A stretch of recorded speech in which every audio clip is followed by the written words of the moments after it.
The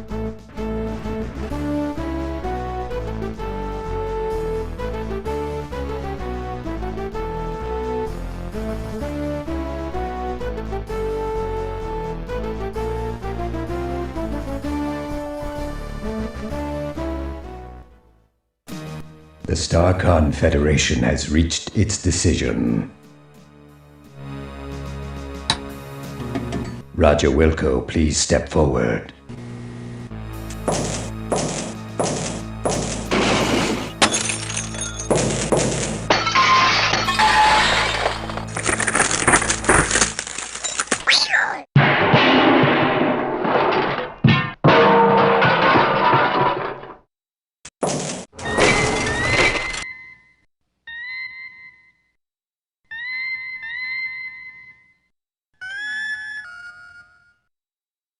Roger Wilco, you have been judged guilty of the following crimes: abandoning your post, deviating from mission parameters, misuse of StarCon property, disintegrating a fellow officer, perpetrating a sequel without authorization, and consorting with a female of higher rank.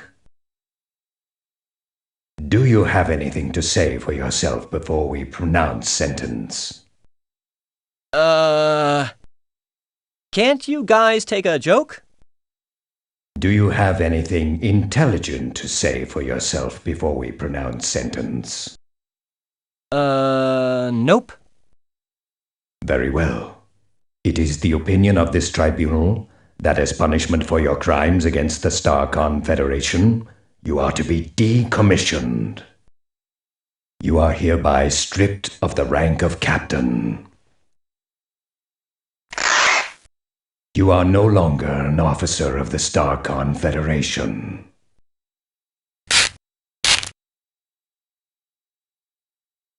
Your enrollment at StarCon Academy is hereby terminated. However,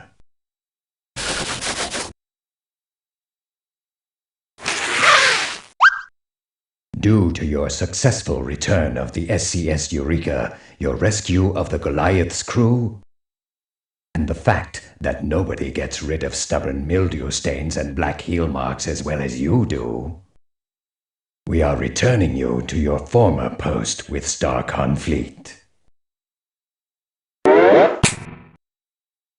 You are hereby ordered to resume your duties immediately as janitor second class on board the SCS Deep Ship 86.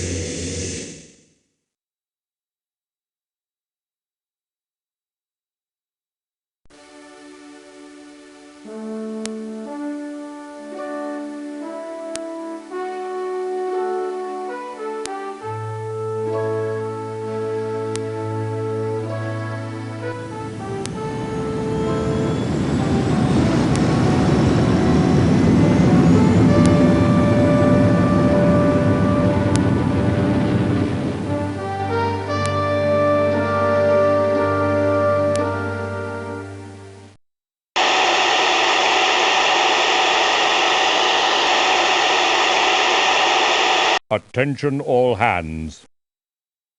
This is your commander speaking. I'd like to thank each and every one of you for your fine performance during our recent episode, A Stitch in Time Saves Gamma 9. So, thank you, thank you, thank you. Thank you, thank you, thank you, thank you, thank you, thank you, thank you, thank you, thank you, thank you, thank you, thank you, thank you, thank you, thank you. Thank you, thank you, thank you, thank you, thank you, thank you, thank you, thank you, thank you, thank you, thank you, thank you, thank you, thank you, thank you. Thank you, thank you, thank you. As a gesture of appreciation, we're putting in for shore leave on Polysorbate 60. Enjoy yourselves, and don't do anything I wouldn't do. Kielbasa out. Meanwhile, in a deserted warehouse just outside the galaxy,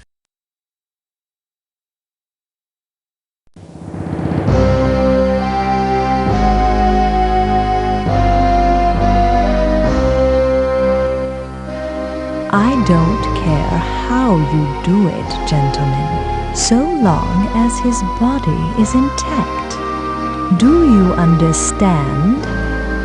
Yes, we got it. Yes, right. Yes, right. Good. Now, I believe you'll find him here, on Polysorbate 60, on shore leave.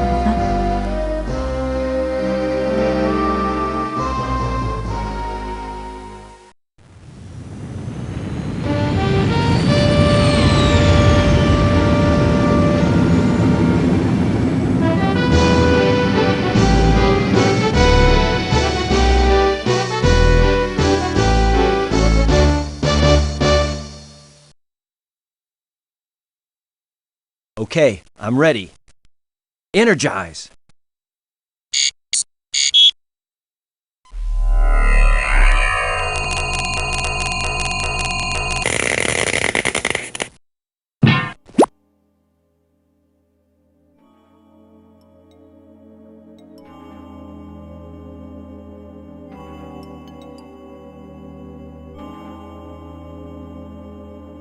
As we join our hero, Roger Wilco, he has just been transported to the surface of Polysorbate 60 to enjoy a little shore leave.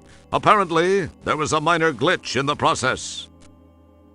Well, at least you got here with all your important parts, your hands, your mouth, and your stomach.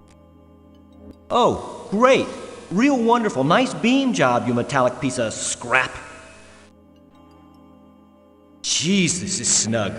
Real snug. You know, it actually makes me feel kind of good. I remember when I used to wear my mom's... well, never mind. No time for nostalgia. I've got a serious extraction problem to work out first.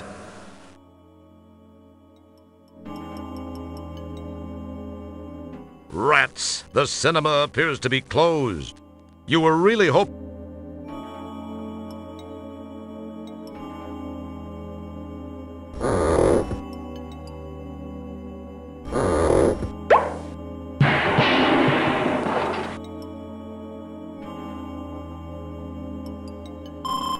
Thank you, my good man. Yikes, I hope everything came out with me. You'd think, if indeed you did, that a guy with the skin quality of a pachyderm wouldn't have a problem with this climate. The street seems to reflect the same care and sense of community pride that the rest of the area enjoys. That's an interesting piece of hardware. Your normally dim power of recollection actually recalls having seen a picture of one of these in the ship library. Get this, it's called a bike. People used to actually get on these and use their own muscles to achieve locomotion. What losers. Upon closer inspection, you notice some sort of ID card hanging on the frame.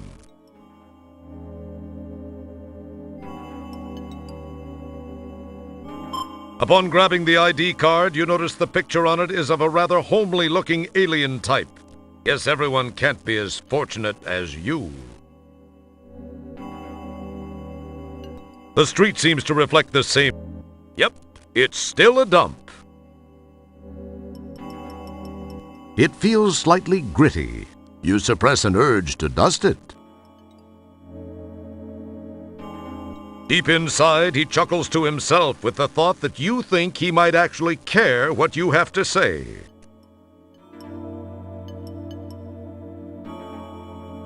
This guy looks like a vertically challenged Darth Vader. What does a thing like that do for fun?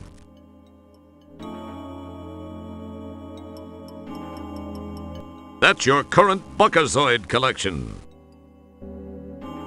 It's your trusty whisk broom and dustpan.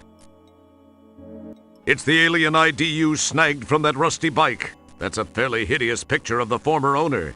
It makes the average Department of Motor Vehicles photographer look like Ansel Adams.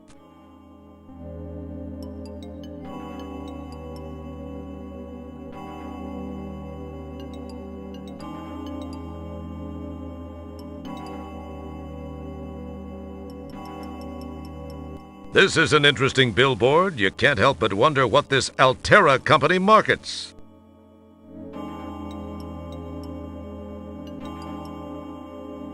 There isn't much you can... It probably seemed like a good idea to you at one time.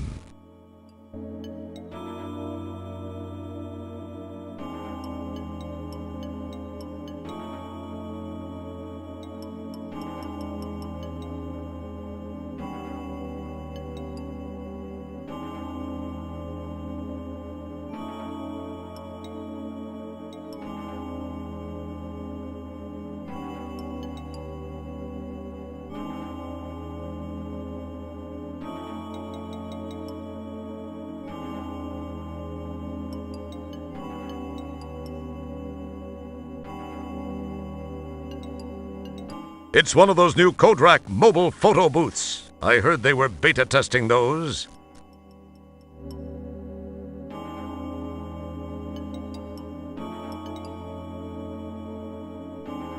You pop a coin in the slot and climb on in. All right, I'm looking pretty good. Fire away.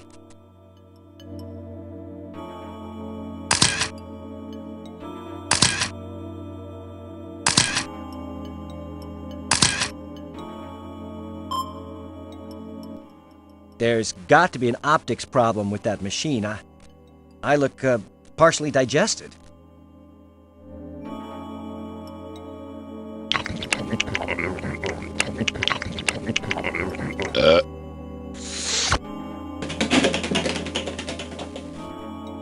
Good thing you didn't opt for that second set of prints after all. Guess that guy won't be filing any complaints with the Portable Business Association.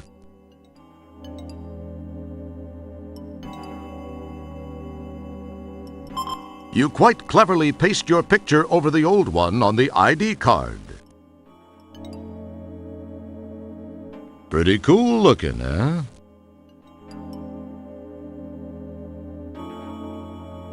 Now there's an interesting sounding business name. You wonder what they sell.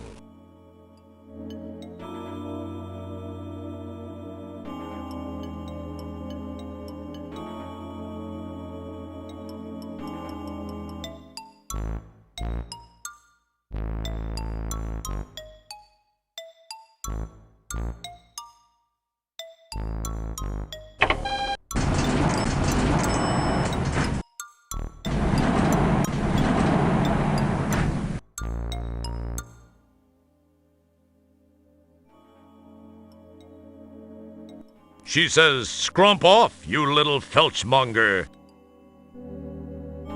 He's too far away or doesn't care. You start to say something and then you remember that you're supposed to be a man of action, not words. Or is that the other way around?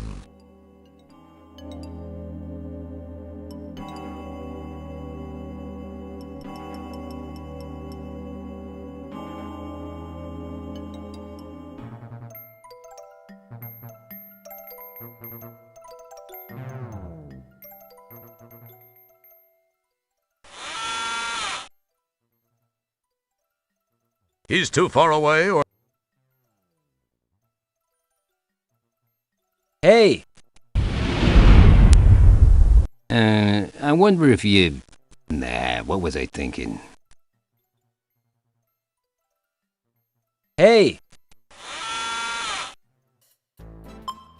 Buddy, maybe you can help me out. I'm trying to track down this Ender Droid. I'm an Ender Droid runner.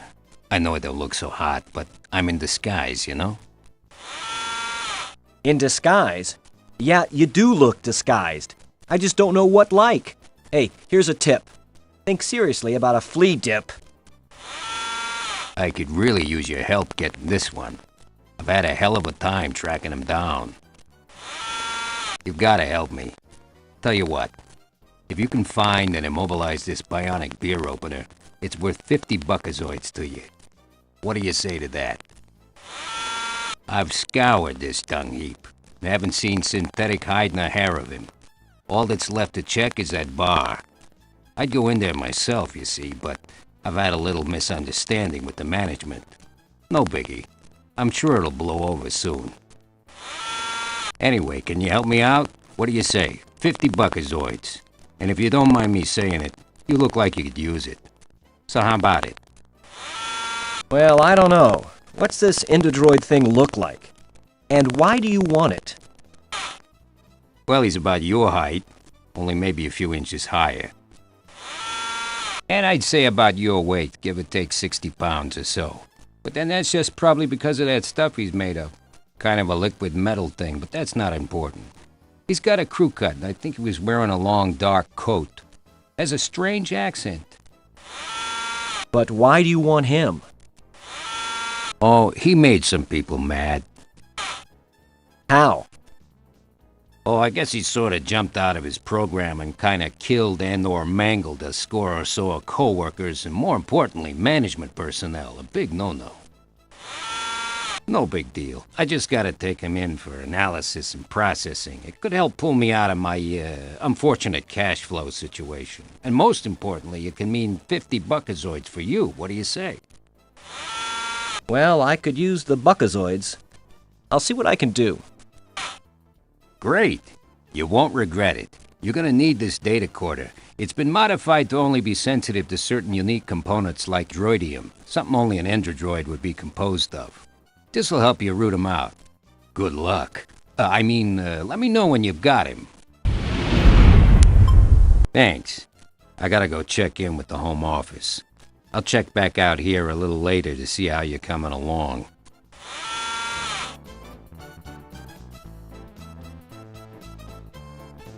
Ah, an arcade. You haven't been in an arcade in at least a sequel or two. How cute. It has a really big replica of a coin slot.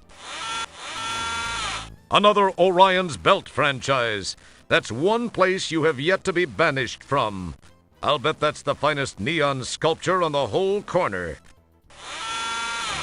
This guy looks friendly now. Try to keep it that way.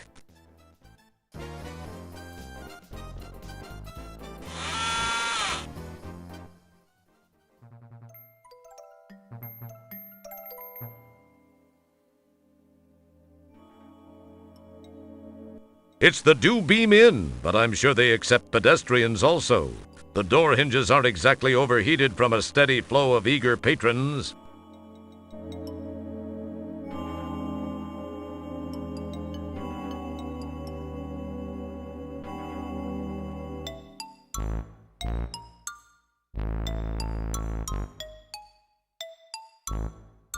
That's the manager of this little slice of heaven. He looks like he's an expert on energy conservation. Mainly his. Those are some interesting-looking dudes. Must be a couple of real losers, since they seem to be dateless. Of course, that won't be a problem for you once word gets around that you've hit the planet. Can you believe he actually thinks that? Ah, this place still has those old-style ray projection infomercial viewers. What rubes.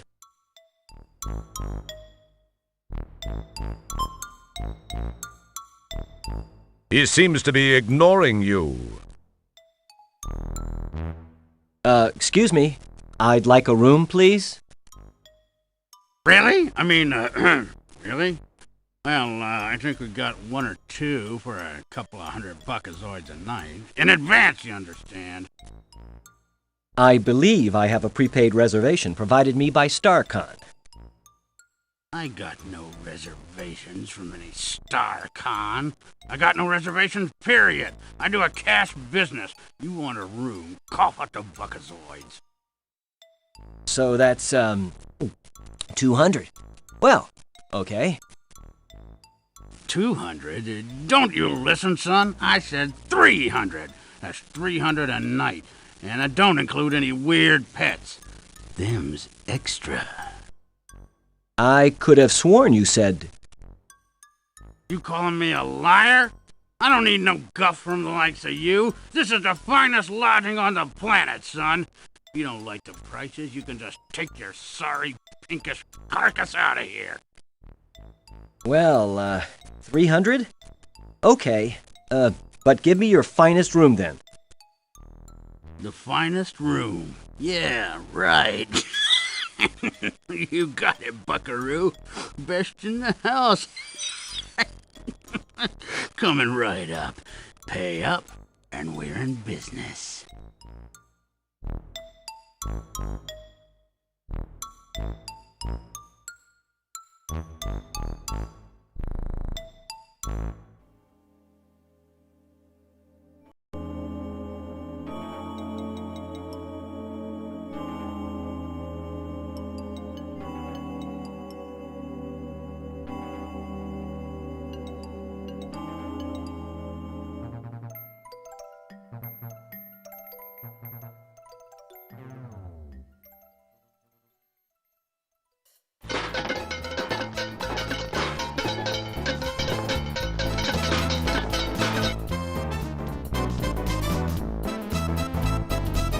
It would appear that once again, Vice is a bit more profitable than most business ventures.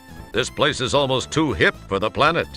But then, that's no mean feat, given what a total heap this place appears to be.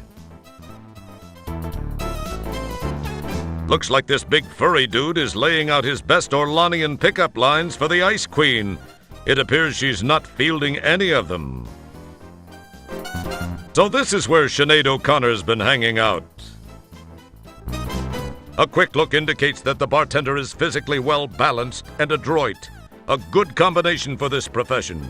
The shirt would further indicate that he has the mentality for it. Yikes! I'll bet even old Fester Blatz hasn't seen one of these.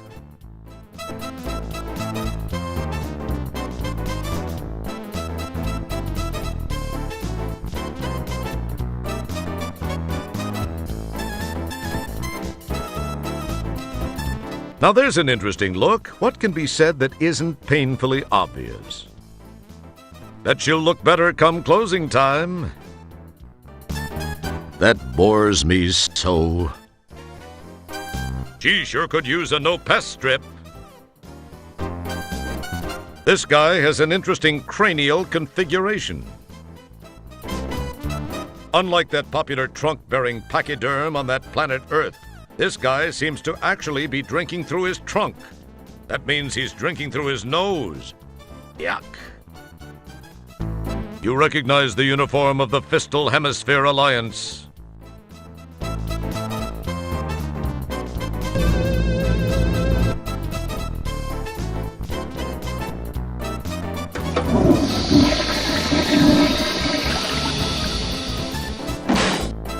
Well, that wasn't too bad for a borderline physical specimen like you. It didn't quite get the job done, though. Nah, you still haven't convinced the door to yield to your obviously superior physical presence. Wow, you really did it! Not exactly the subtlest of entry techniques, but effective. That's pretty macho for the likes of you. Who would have guessed you'd have the makings of a Starsky or a Hutch, or a Tango or a Cash?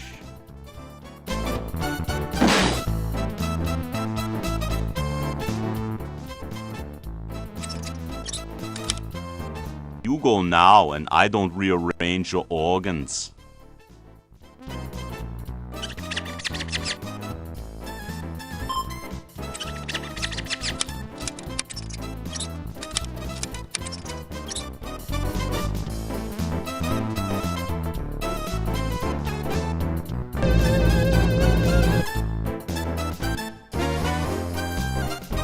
A waitron hovers about, tray in claw, tending to the upstairs clientele.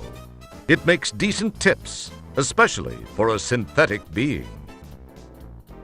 These guys are a nicely matched set. They seem to be amusing each other to a very high degree. They seem to be Gee, she looks pretty busy right now.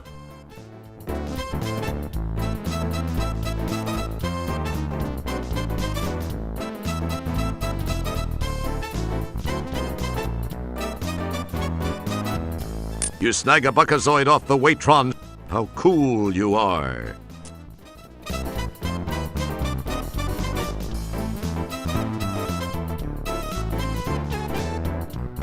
You snag a buckazoid off the waitron. How cool you are.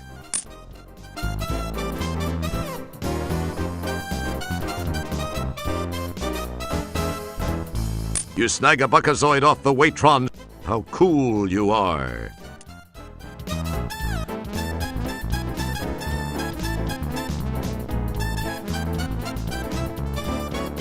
You snag a buckazoid.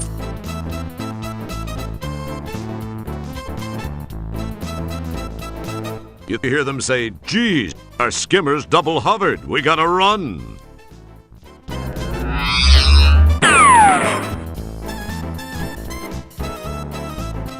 You snag the 4 hoses. Never know when you're going to meet that special lady.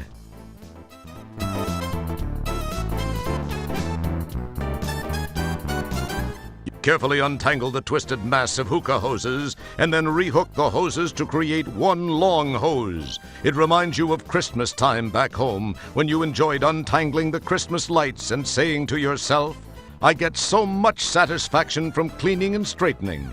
One day, I'll be the best janitor ever." Well, at least one part of that dream came true. You are a janitor. You rehook the hoses to create one long one.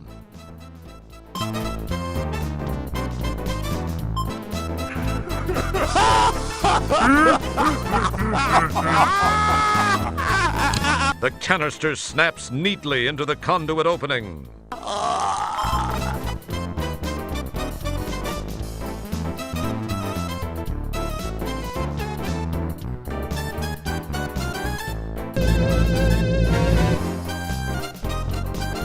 You drool in that direction.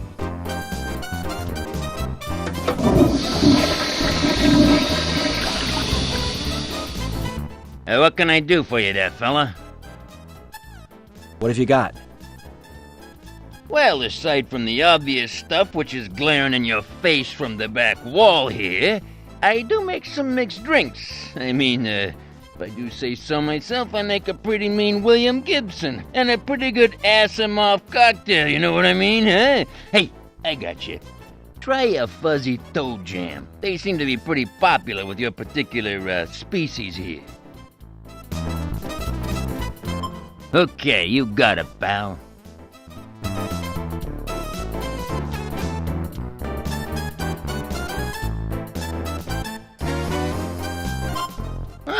So you're with Polysorbate Security, huh? Yeah, what can I get for you, Chief? What have you got? Well, aside from the obvious stuff which is glaring in your face from the back wall here, I got just the thing for you guys. It's something I don't even give the regulars here. What do you think, eh? Make me a double uvula spritzer. Twist a fleck rind, and I want it hacked and whipped, not like one of those shaken or stirred sissy drinks. Okay, coming right up, Chief. Listen, this'll take a couple of minutes, but feast your eyes on the making of it, all right? Oh, that's just fine. Take your time, my good man.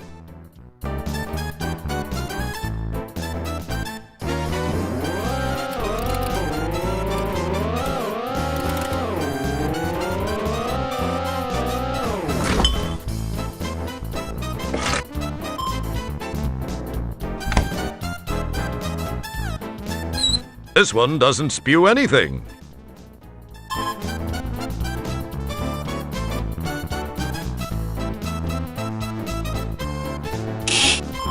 With a flick of your very supple wrist, you pull the conduit loose from below the valve. Oops! Try the other conduit first.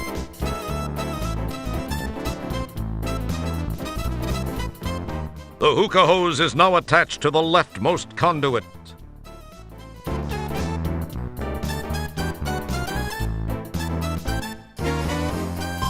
You complete the connection between the two conduits.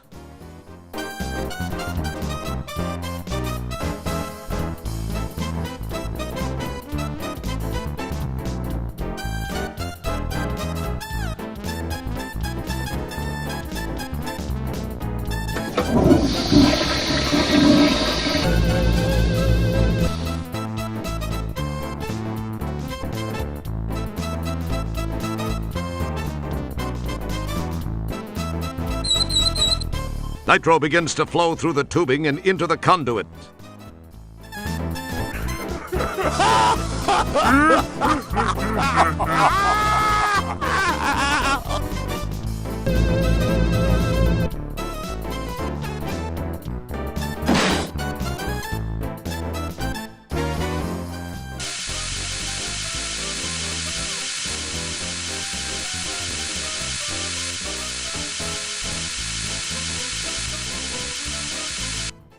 Frosta la Kista, baby. Wow, it worked! This dude's in a deep freeze. But now what are you going to do with him?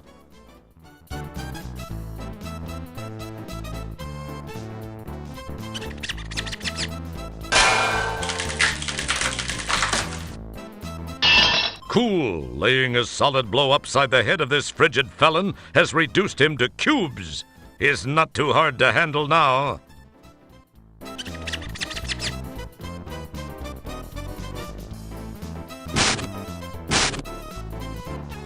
You quite cleverly whisk the cubed culprit into your dustpan. It's going to be tough to carry him this way, though.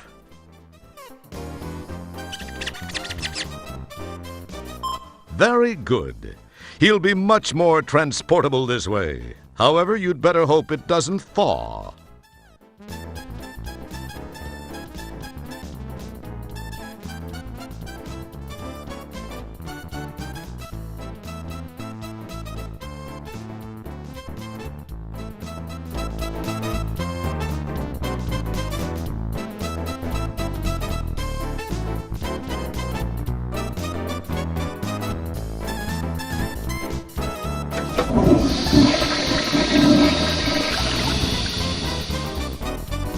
What can I do for you? What have you got? Well, I got just... Make me a... Okay. Oh.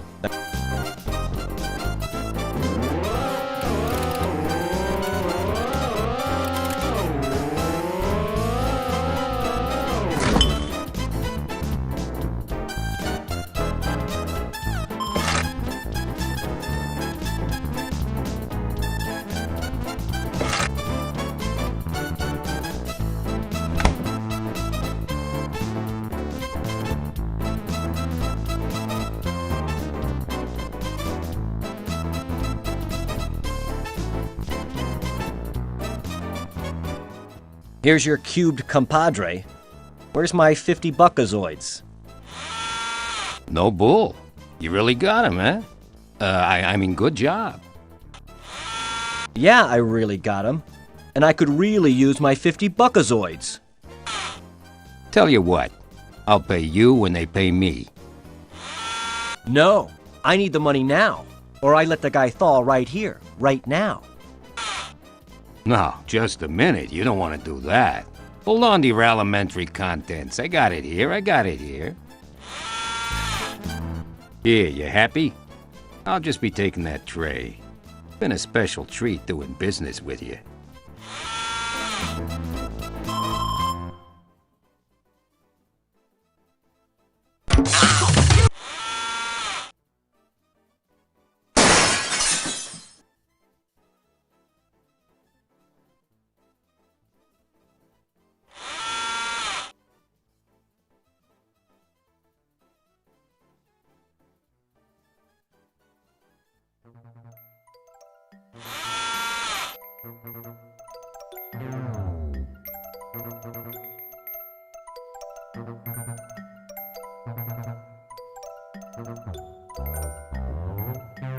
Now that's an interesting specimen. Is this place the backwoods of the universe or what?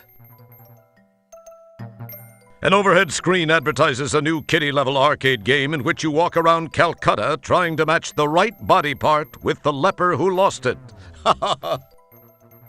It's called Mixed Up Mother Teresa. This rough, tough cream puff is positively myrtleizing that machine. That's one hefty teenager. Must be from the Mariposa planetoid. It's last year's hot arcade punch-em-up, more dull combat too.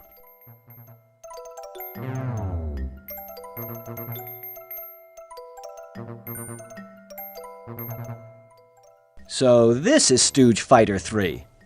Doesn't look so tough to me. Say, partner, care to indulge in a friendly game? By the way, the name's Jerkwad. What's your mama call you? A mistake. But my friends call me Roger. Roger Wilco. Well, it's darn fine to meet you, Roger. So, What do you say to a friendly little round of Stooge Fighter 3?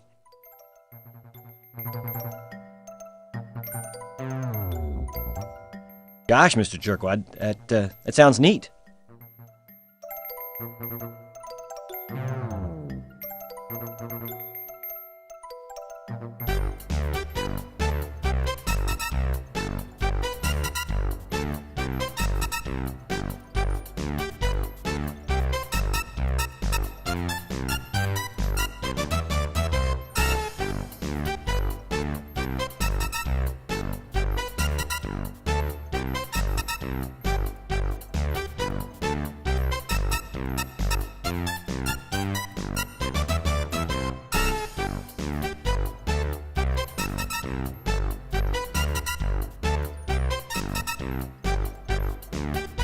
Let's get ready to rumble!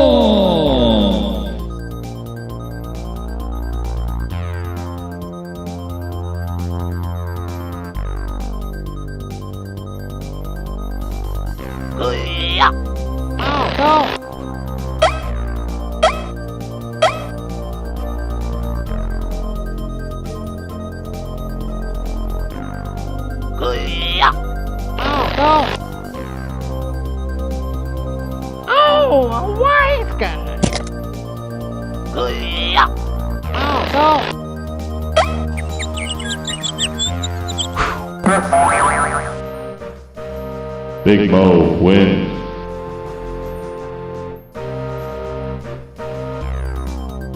Rumble.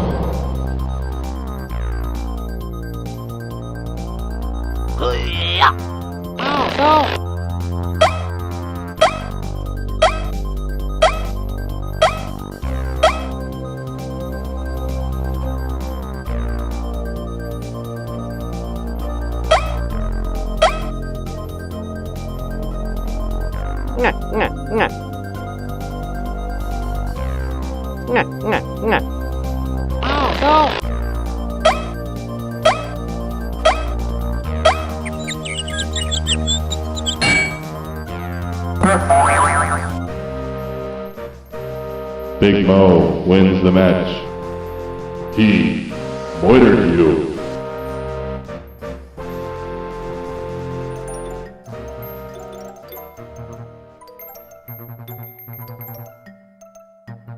Wow, man. I guess I got real lucky. Or maybe you were holding back on me. Nah, you wouldn't do that, would you? You don't look that bright. I mean, that probably isn't your style. Wanna play again? Not now, thanks.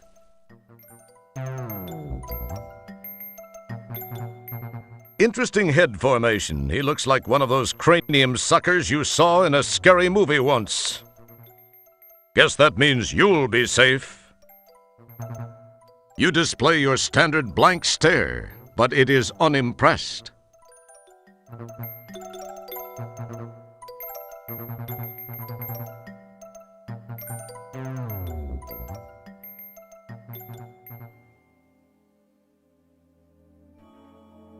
No, can it be? It is. It's Elmo Pug, the former CEO of Scumsoft. Hard times have hit him like a ball-peen hammer between the, eyes. Maybe there is a karma fairy.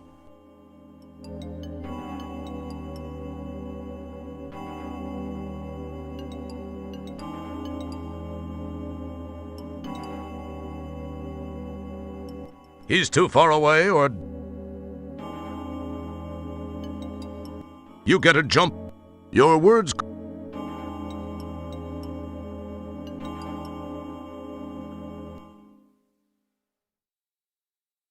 Hey! Say, you look familiar.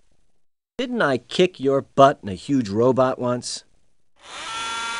Oh, yeah, that. I hope to forget that. It was the beginning of my undoing. I was a laughingstock around the company in the final days of Scumsoft. Oh well, if that hadn't gotten me, some of my other creative management techniques would have. In looking at the big picture, I suppose that arrangement left me with all my physical assets intact. Not a single other thing, unfortunately. I'm humiliated to admit that I have, on rare occasion, resorted to selling cheat sheets for arcade games. I've got to maintain a fairly, modest profile, I guess you could say. Time heals wounds and all that. Plus, maybe I can avoid a premature termination. Wow. That's all very interesting. And very boring, if you don't mind my saying.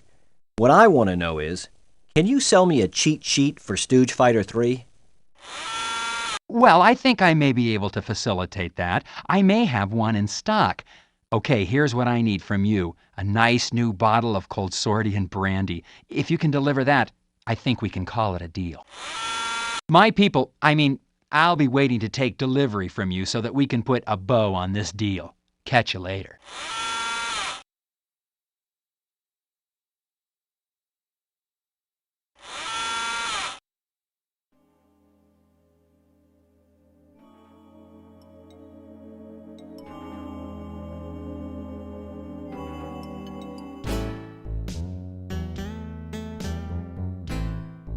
This little fleshwad looks familiar.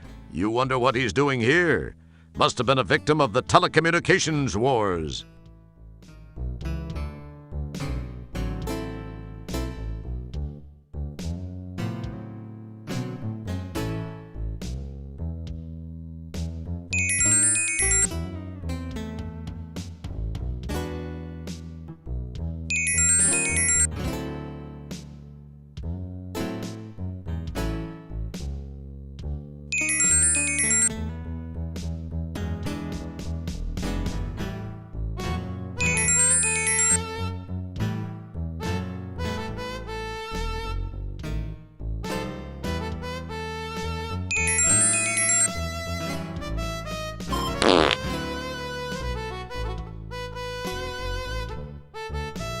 Pa Conshohocken sits behind the counter by his favorite possession, something he values greater than his own life, the cash register.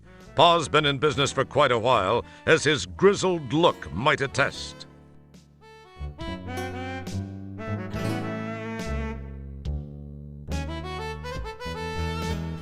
Hi there. Howdy there, partner. The name's Pa Conshohocken. Yeah, that's my name. I'm the proprietor of this here establishment here. Now, anything I can sell you, why, you just let me know. But if you steal anything, I'll be forced to kind of kill you. Welcome. That sounds fair. So, Pa, what's the stuff behind you? Oh, that, eh? Why, that there's the good stuff, sonny.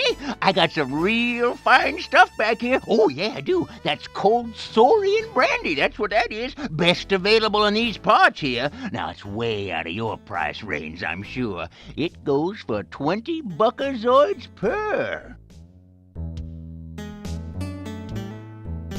Got the 20 there, Buster? Otherwise, you can swill thruster drippings with the rest of the deadbeats around here. I don't mean that in a bad way, mind you.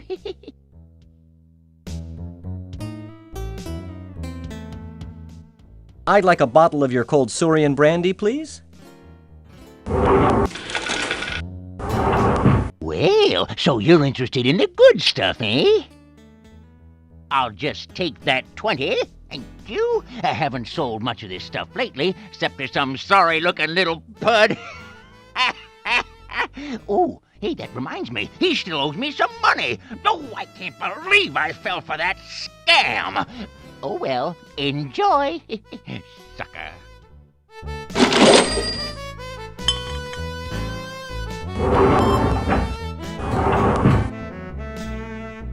A stack of papers lay unattended on the floor. Apparently, Pa doesn't get in a big hurry to put stuff away. The headline reads, Lindbergh baby kidnapped.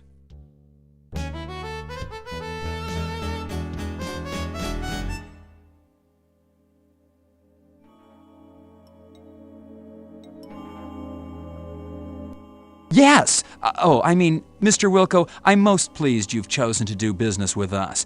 You're just in time, too. I have another party on his way interested in the same item. Oh well, his loss.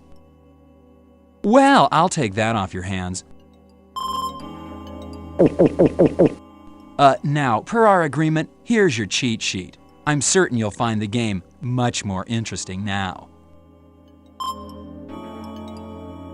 Also, you look like you could use this fish. Enjoy, Mr. Wilco. I have a real important business in another part of town. Be seeing ya. Oh, by the way, I'd appreciate if you'd not mention our meeting to anyone. Some of those purple-skulled old stockholders really hold a grudge, okay? Bye-bye.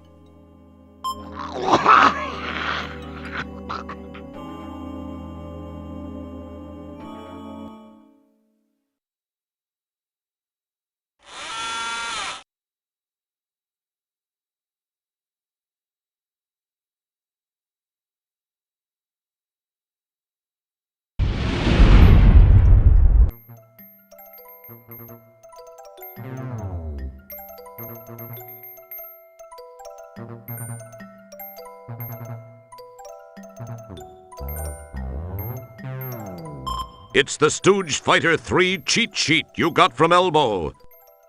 To guarantee a win, the cheat sheet says, when at the choice screen, press the machine's letter buttons in the following order: A, B, B, A, C, A, C, A.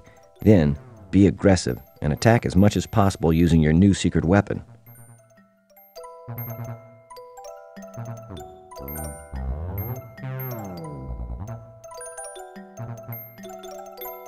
Hi, Mr. Jerkwad. How about another game of Stooge Fighter? I'm feeling a little luckier this time. You know, kid, I'd really like to, but I need a little more of a challenge. Take a long walk off a short asteroid, okay? What's the matter? Afraid a measly little pencil-necked low-life janitor and general waste of human life is going to embarrass you in front of your friends? Well said. Hold on there, you little puke! I'm not afraid of some puny little zit on the butt of the universe! Jerkwad is a scaredy cat. Jerkwad is a scaredy cat. Alright, you little wad of spit, let's play. I'll waste you. Tell you what, let's make it interesting. If you win, I'll give you 300 buckazoids. However, if I win, you're mine to do with as I see fit. A deal?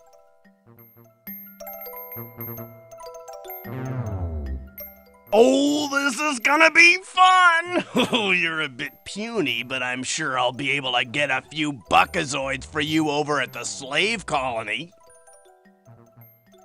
I'm sorry, I don't think I heard you quite right. Did you say slave colony? Too late to back out, Borg breath. I knew that.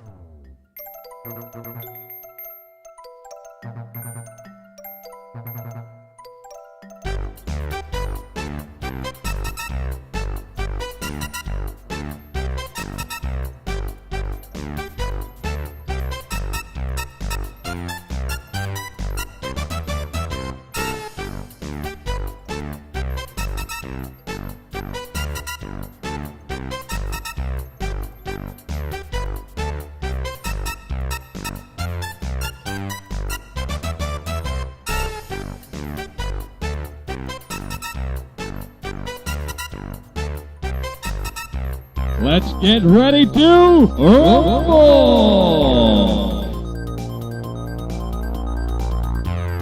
See that?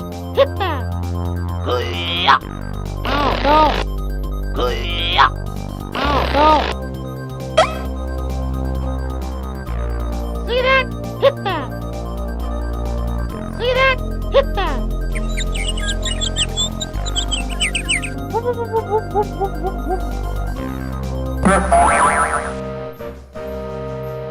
Coily Joe wins. You loitered him.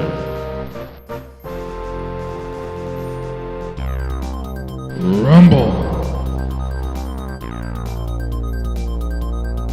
See that? Hit that! See that? Hit that!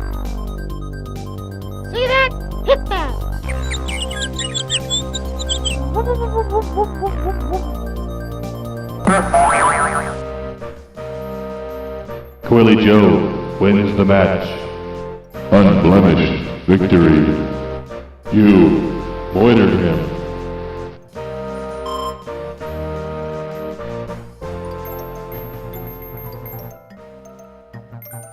How lucky can a guy get? That was pure luck. Jeez.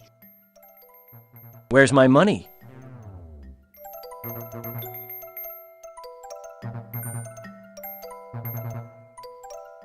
Here. Now, if I were you, I'd make myself scarce, you little lump of phlegm.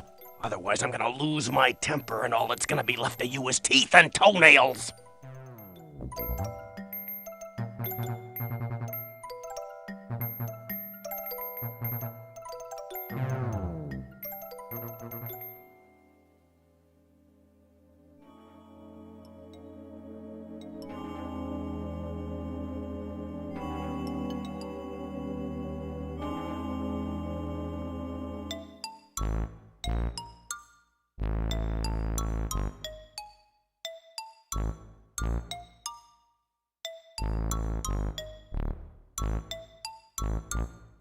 Okay, son, you just scribble your old Bill Shatner on the register screen and I'll get your key card.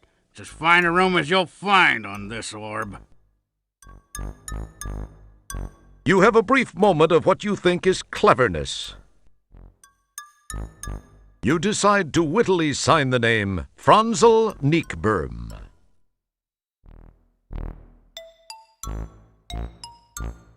Okay, here's your key card. Don't lose it. Room 1220J.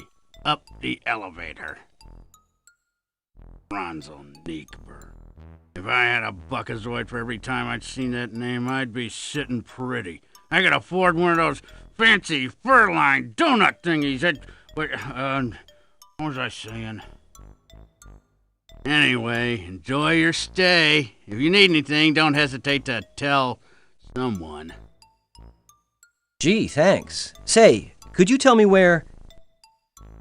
I'm a real busy guy, son. You got any questions, why don't you just go find the Chamber of Commerce and talk to them. I'm sure they'll be glad to help you out. Be seeing ya.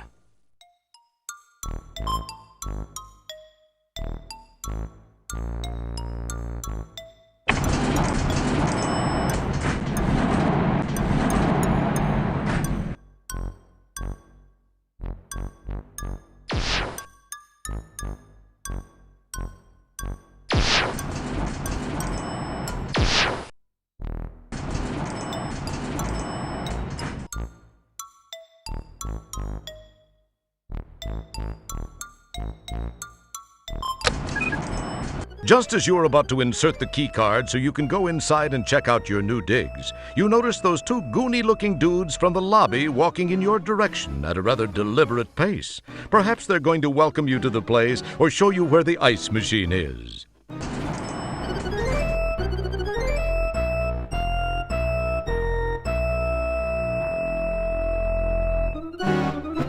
Hey there, pal. Got a second? Me and my friend here was wondering something. Fire away. What did you want to know? Well, we was wondering if you'd have any objection to us pounding you senseless. Grab 'em and let's get moving. I gotta report in soon.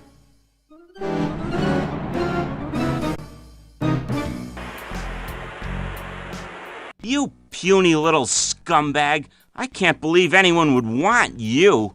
One thing's for sure. You sure ain't gonna be seeing your home son ever again. Hey, Nigel, let's get back to it, huh? We got things to do and places to go. Now, just sit there and be still and be quiet, little man. I've got some things to finish before I finish you.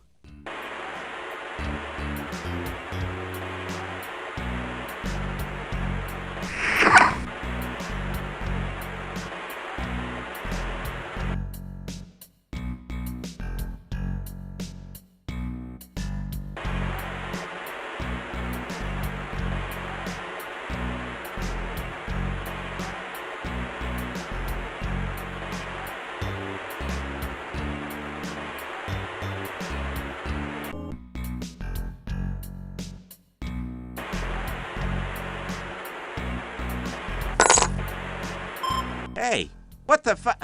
I don't want to see you move another inch or I'm gonna slice you into nice little bite-sized pieces. Now, can it?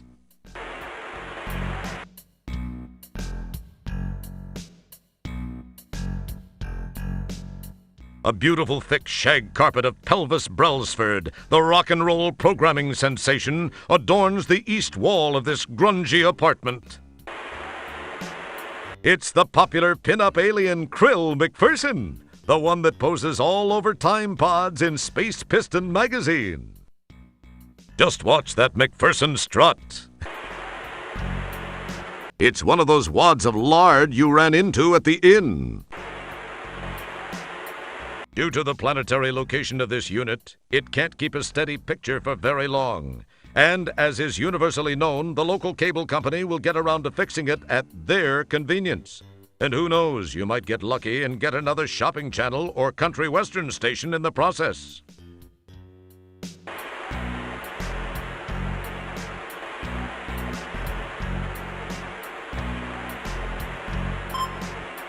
You are now a proud nail owner.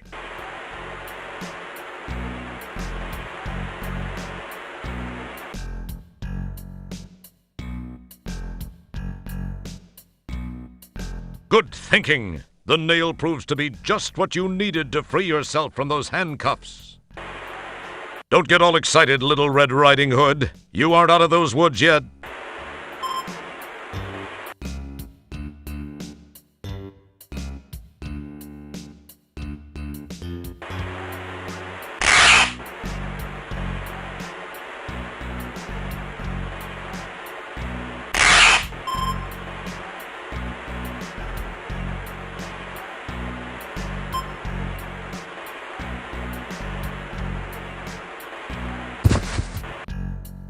You carefully lay the rug on the floor. Even though you were never known for your interior decorating talents, you feel very satisfied with the location you have chosen.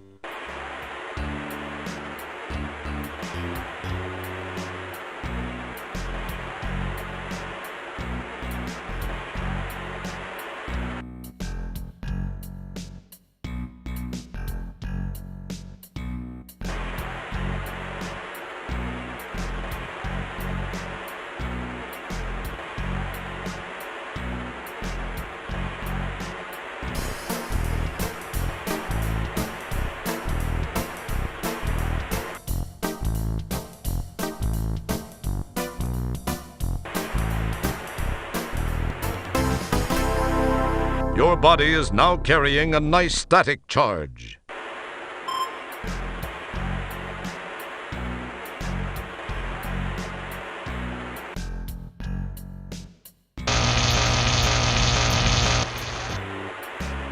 Wow, the static energy you built up discharged, frying Lard Boy's circuitry.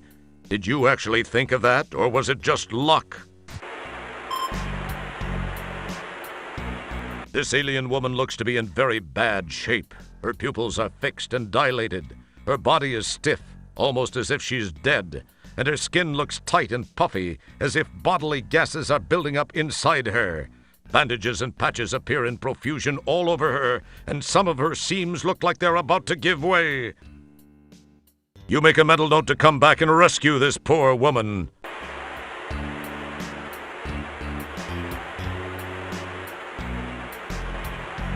Smooth move. You've got his keyring. There seems to be a small pile of CD-ROMs sitting here.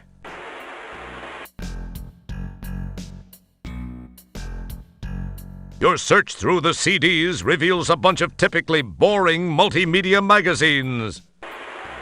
A multimedia phone book. Too bad there aren't any phones around here. The Outpost Project Survival Guide. Successful People Managing Techniques by Carm Trebus. Funny, it's empty. MF-DOS for idiots, morons, and phoebes. Turing Xenon on 5 buckazoids a day. Discovering your inner maggot. How to become assigned to being a corporate creative genius without really trying. This might be worth checking out. It's a copy of Popular Tektronix.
The room seems to be vibrating very slightly. This would probably indicate a damping field in operation somewhere close by.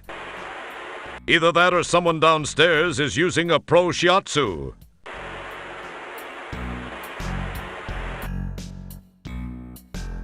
You have no idea where this place is, but it's nice to see that grunge has finally hit the interior decorating industry. This symbol is all the rage among teenagers in the quadrant. None of the adults knows what it means, but it's shorthand for no sign of life. This little unit is a portable dehumidifier. When you're a guy like Singent, who sweats like a bicranial crud snorter, you need one of these things going all the time. It's a burlesque Modi. This is the data coder you got from that endodroid hunter dude.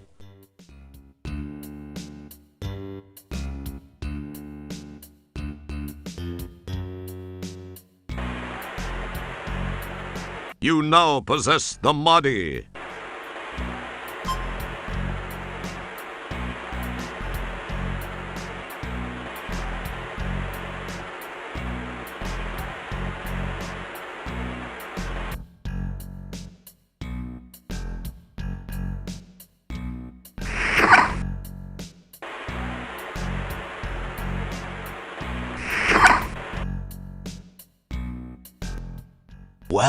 Well, the worm is out of the hole. So, you have to ask yourself, do I feel lucky?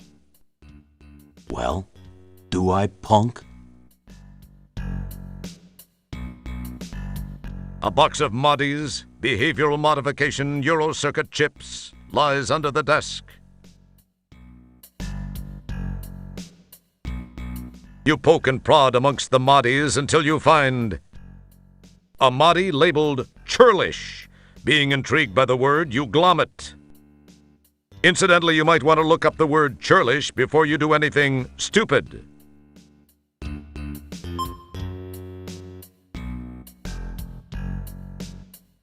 The corner of the label in this Modi seems to be loose.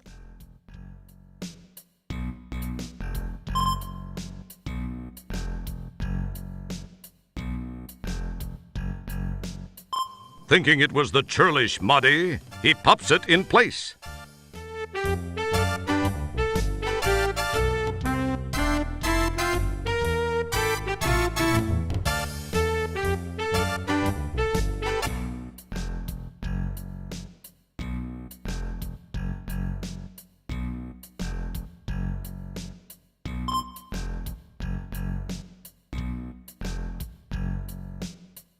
It's Nigel's belt, complete with a damping field actuator and a nifty personal grooming assistant.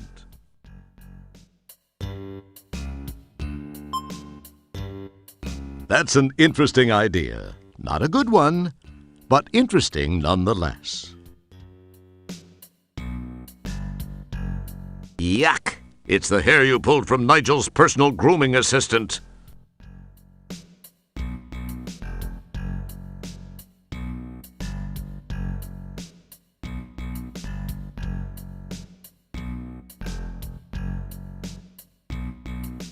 A massive subspace neurotransmitter fills the desk.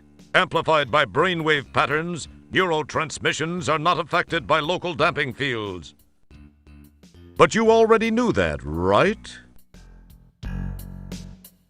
This box is full of daddies. Daddies are modules which, when inserted into intercranial slots, give the user complete knowledge of whatever topic is programmed into that particular daddy.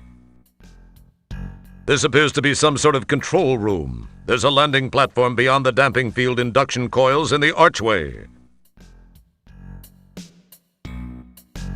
No, that's just... It's the belt that big guy was wearing.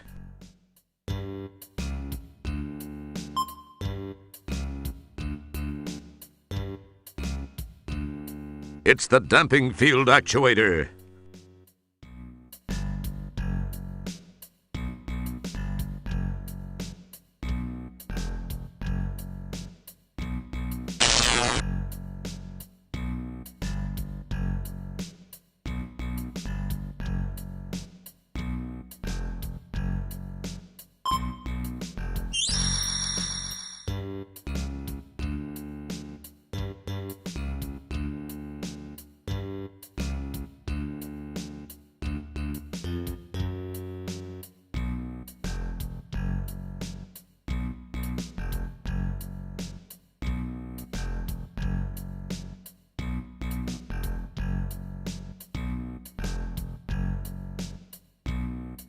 If you want to open it, you'll have to find the button.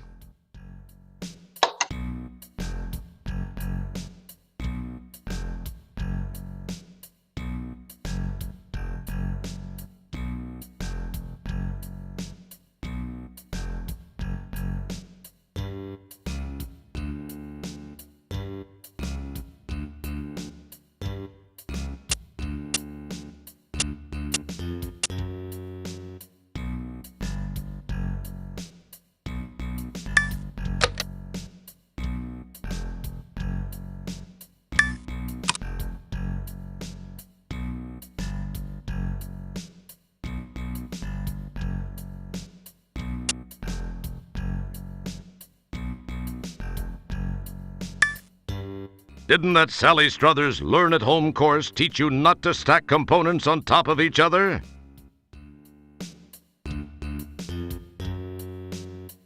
It would appear... Didn't that Sally...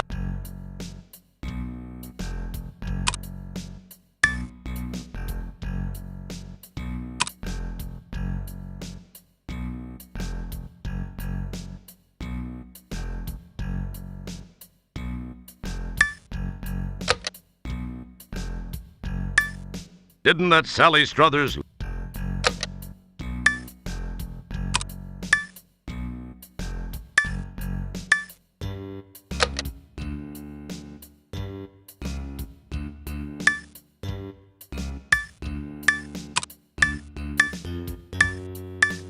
This circuit...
Here's your fish!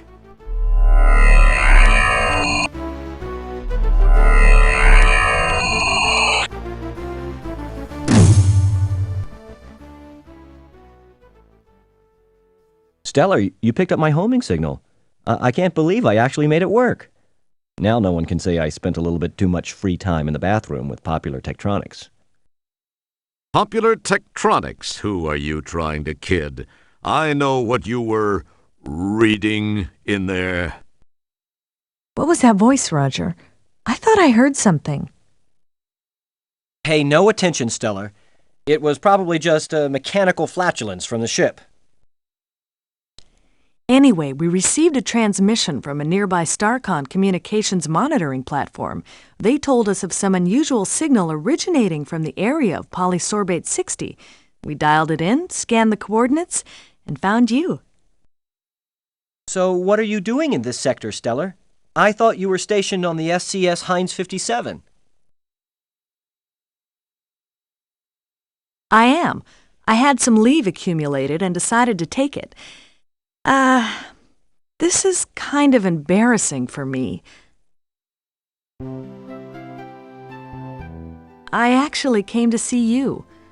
I've been thinking about you a lot lately, and I was curious about what you'd been up to, so I decided to visit. And when I arrived here, I found you had just left for shore leave on polysorbate. I decided to follow you down and try and catch up with you. When I got to that dump of an inn and found you'd been kidnapped by those thugs, I searched around, but could find no trace of where they'd taken you. That certainly is a strange place. I decided to beam back up to the deep ship and try to locate you through your transport communicator signal. When I'd returned, I found you'd left it up here on the ship. I didn't know what to do then until that call came through from the StarCon installation. You're a lucky man, Wilco. Yeah. I guess I am. If you hadn't gotten there when you did, I'd probably be a victim of some serious cement poisoning after those geeks chucked me off that balcony. Terrace. What? Well, actually, it was a terrace. Whatever. Thanks, Stellar. I sure owe you a big one. I'd sure like to collect that sometime. But let's talk about you and me. Perhaps I could take you to dinner sometime soon. I'd like that, Stellar. I'd like that a lot. The thing is that I kind of have a relationship with another, and I wouldn't feel very comfortable about that. I mean, it wouldn't be fair to her. You understand? Not to mention the fact I'd be wearing my sphincter for a necklace if Beatrice ever found out. I hope you do understand, Stellar. I like you. I think I even more than like you. I don't know where I got this inordinate sense of loyalty toward Beatrice. I believe the word that explains that is fear. Pound sand, pal. Please know that were the situation any different, I'd be making that date with you right now. Oh, I see. Friends, co-workers, buddies. That's all this is gonna be. I guess I knew it somewhere inside. I just didn't want to believe it. I guess I admire your trueness of heart, however misplaced. But I feel much more inclined to damn you for it. I know that's selfish, but it's how I feel. I must admit it shows something more about you, more depth of character than I gave you credit for, Wilco.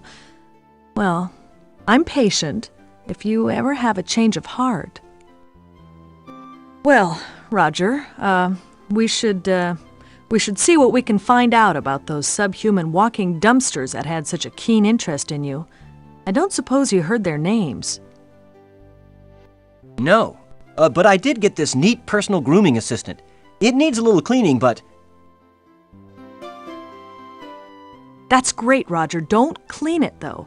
Take it to the sick bay. There's a DNA analyzer there. We can scan the contents and perhaps use the results to get some names and information about these guys. Good thinking, Stellar. I probably would have thought of it, eventually. Yeah, I'm sure you would have, Roger. Look, I've got to go to sickbay and get some treatment for my back after that not-so-graceful rescue. Oh, yeah, that. Sorry. Well, I'll see you there.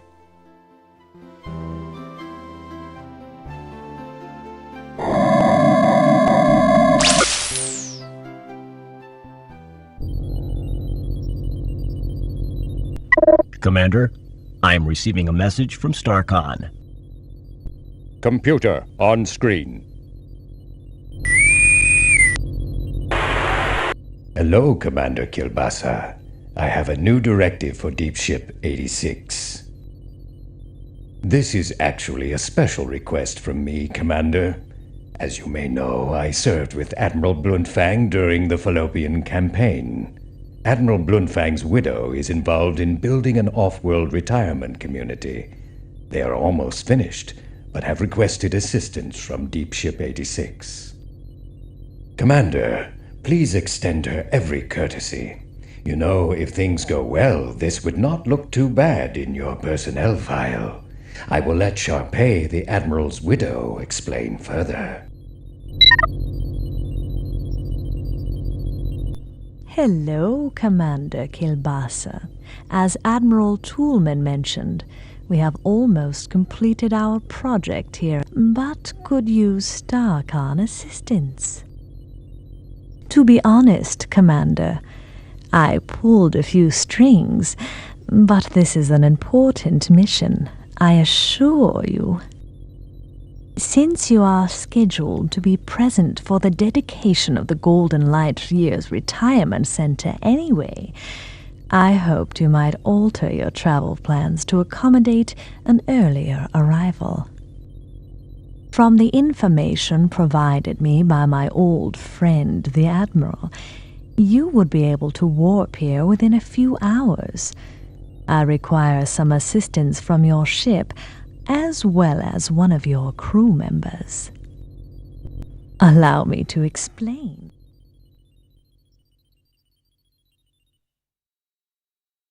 Meanwhile, back in sickbay.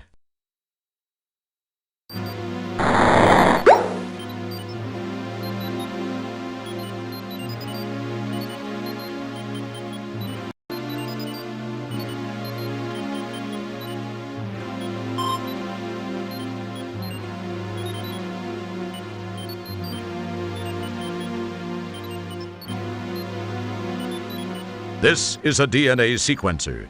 During a starship's travels, many different organisms and artifacts are discovered, and a DNA sequencer can come in quite handy in analyzing them. But mostly it just gets used to make sure the food replicators are working properly, and not brewing up anything that might hatch and grow inside you, for instance. Many things rest on the center console. Most of them are merely non-functional screen dressing. Pretty cool looking, eh?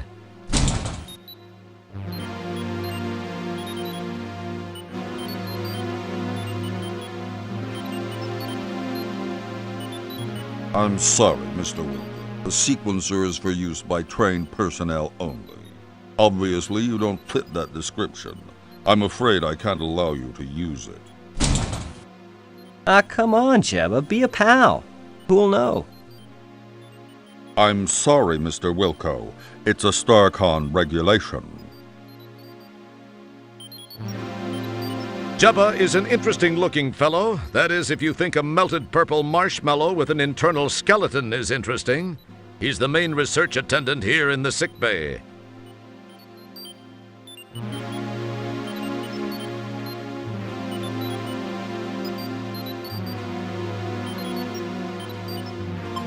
Jeez, Jebba, who's gonna know? Let me try this one thing. I'll be out of your way. No one will find out. I don't know, Mr. Wilco. I'm not one to break regulations.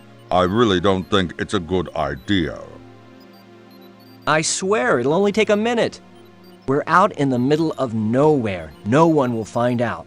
And I'll tell you what, anytime you want it, one free plunge job, day or night. What do you say? Well, I don't know. It'll only take a minute or two, really. Come on, Jebba, be a pal. Well, okay, but just this once. If anyone finds out I'm sunk, then I'll come looking for you to take it out on. Keep that in mind. No problem. I'll be done in a flash. I really don't know why I'm doing this.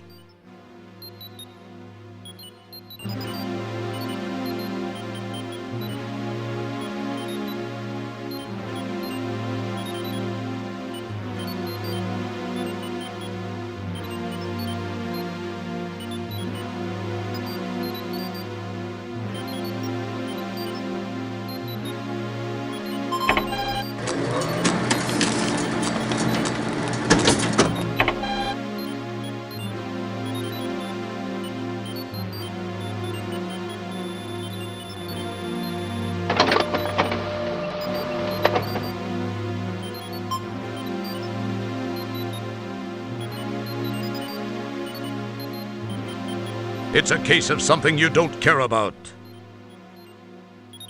It's a scale. No, you can't weigh yourself. It's a medibunk. This is where all ill or injured crew members are treated. It's also where they bring all the guys in the red shirts, or what's left of them, after they've suffered their inevitable calamities. It's just a crate. Apparently, the doctor is way busy as he completely ignores you. You get a jump on senility by mumbling to yourself. Your words cause everything to become speechless. How dynamic of you. As in all locations aboard the deep ship 86, a compost is located here. Ever since stairs were banned during the Ford administration, composts have been a necessity.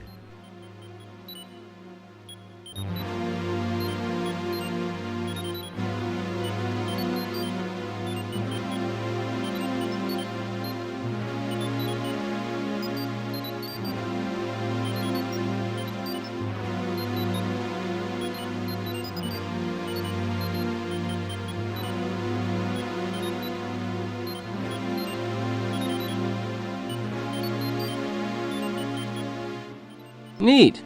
I've always wanted to try one of these on the compost.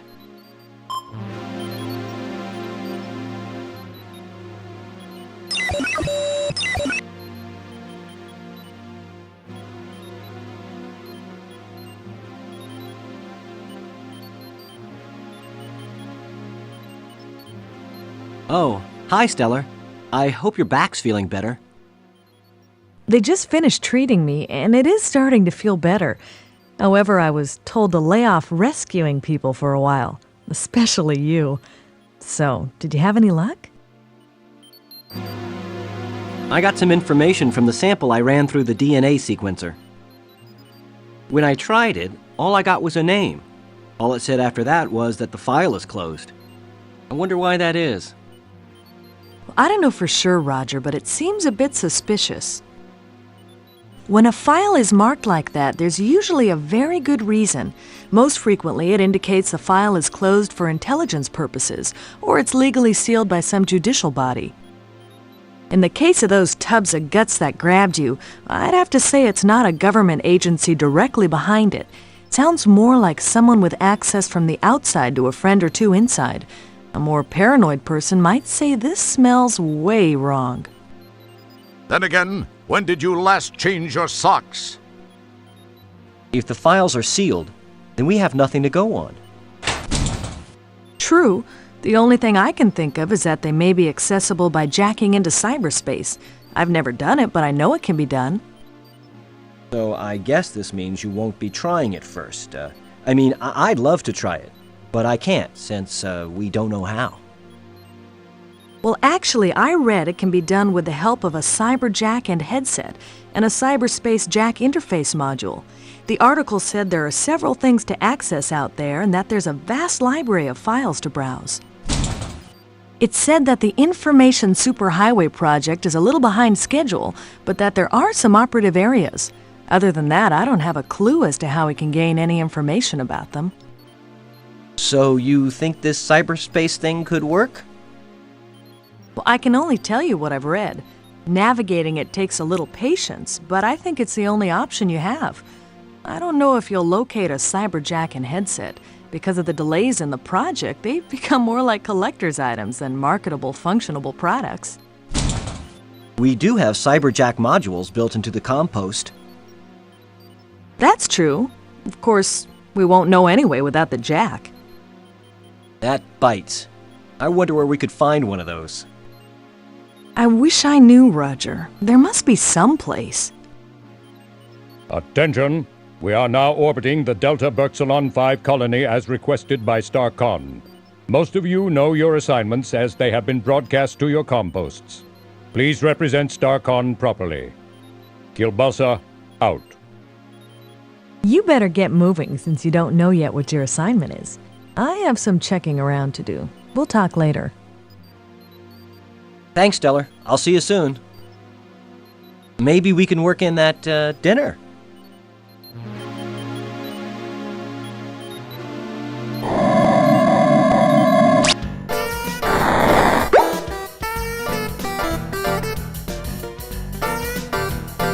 Your quarters are cozy and intimate, yet spacious. That's one of the advantages of living in a converted cargo hold. This is a Beetlejuice clamoring hagfish fern. You've tried everything you could think of to get it back to health. Unfortunately, all you could think of to do was to stand over it and say, Beetlejuice, Beetlejuice, Beetlejuice. Why do all these starships come with shimmery sheets? What's so futuristic and wonderful about shimmery sheets? They wake you up at night. They're cold and slippery. And the worst thing is getting up every morning with sequins imprinted all over your face. What's up with that? These are your boots. Wait a second, you're already wearing your boots. You've been meaning to do this laundry for several months. Now it's permanently stuck to the floor. Wow, it's the old translating gadget you used to communicate with the subterranean alien back on the planet Corona in Space Quest 1. Too bad they don't make those little dilithium watch batteries anymore. Ooh, it's your old Autobucks card from your shopping spree at the Galaxy Galleria after you saved the latex babes from that hideous sea slug in Space Quest 4. It's expired, unfortunately, but then you don't need much money aboard the deep ship. Besides, people would talk if they saw you dressed that way again. Say it's the old hint book you found in the bargain bin at the software store in Space Quest 4. Looky, it's your old Labion Terror Beast mating whistle from Space Quest 2. Whoa, it's the Star Generator remote control you found aboard the Sarian ship during Space Quest 1. Hey, it's the Pocket Pal terminal you filched from an abandoned land speeder on Xenon during Space Quest 4. Hey, here's that pack of matches you stole from the Eulance Flats bar when you returned to Space Quest 1 during the time travel sequence in Space Quest 4. It's a discarded cigar stub from the Galaxy Galleria in Space Quest 4. Wow, it's your official employment rejection letter from Sierra Online at the end of Space Quest 3. It just says, not a chance, and it's signed by Ken Williams. It's a medical reference of janitor-specific ailments, diseases of the genitalia. Holy cow! It's your Golden Mop Award for your feats of daring do in Space Quest 1. You saw this detailed die-cast model of an early StarCon Solar Scout in Milky Way today, StarCon's in-flight magazine. It seemed like a great investment at the time. Your quarters are cozy and intimate, yet spacious. That's one of the advantages. Your kitchen is in here, complete with garbage disposal, solid waste regenerator, and cockroaches. You had tickets to see Quasar live in concrete with Beatrice. That was before you got busted back down to janitor and assigned to this dad-blasted floating heck hole of a mother-talking spaceship. A note, this game has scrupulously avoided any rough language that would result in having to be rated as an adults-only computer or video game by the Game Censorship Board of the U.S. Senate Subcommittee. You never learned how to work these controls. That's why you keep everything that should be in the closet scattered around the room.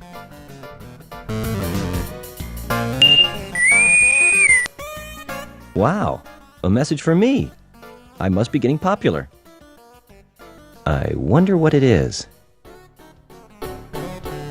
Wilco, Commander Kilbasa here. I have a special assignment for you. A crew person of special skills is required on Delta Berxilon 5. In the spirit of StarCon cooperation, we have decided to offer them your assistance. Transport there immediately. Kilbasa out.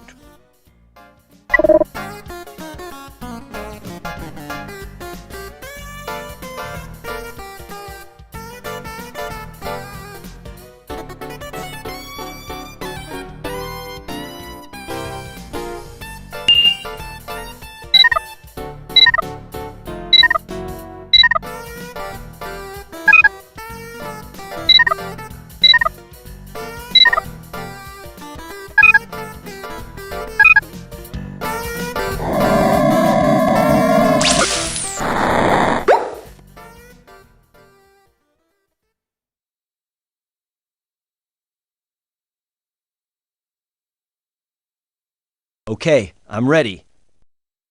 Energize!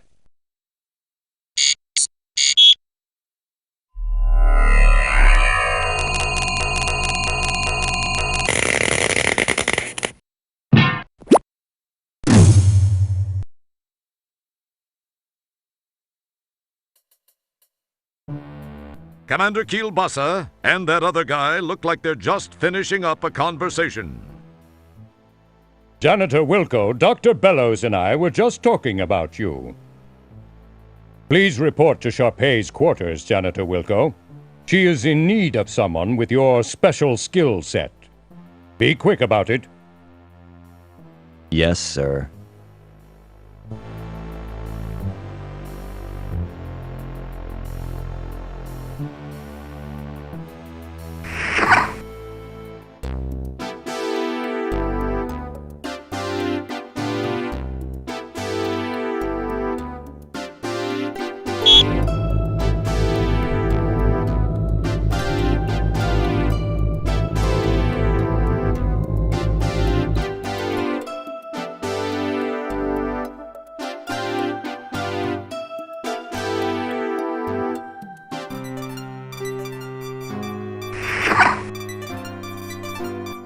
Janitor second class, Roger Wilco, reporting as ordered, ma'am. Wilco, you say? Yes, ma'am. Well, Mr. Wilco, I expected you here some time ago. I've been kept waiting for minutes now. I'm very sorry, Matt. Save the pathetic whimperings for your StarCon superiors, which I would expect includes everyone and everything on the food chain over there. Ma'am, I came as... Young man, I lack the time, and most importantly, the patience to indulge you as you whine your way from one excuse to the next. May we please just begin? Sorry, but I wasn't briefed on what tasks would be required of me. You are a janitor, Mr. Wilco. What do you think I want from you, a heart transplant? What has become of StarCon? When my fifth husband, Admiral Bluntthang, served, the crop of up-and-coming cadets seemed to have such promise. I recall this one rather striking cadet who... Oh, well, never mind that. But you... I pray you do not typify what might be slithering down the halls of our formerly prestigious academy. That is one thing I do not look forward to witnessing. Get to work, Mr. Wilco. You'll find a mop and a bucket right over there. I have no time to devote to your education.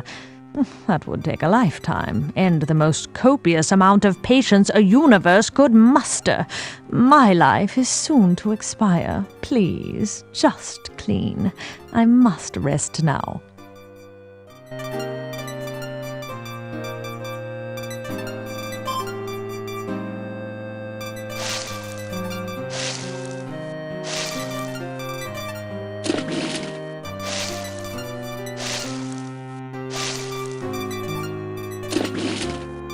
Mr. Wilco, please rattle the handle on that commode.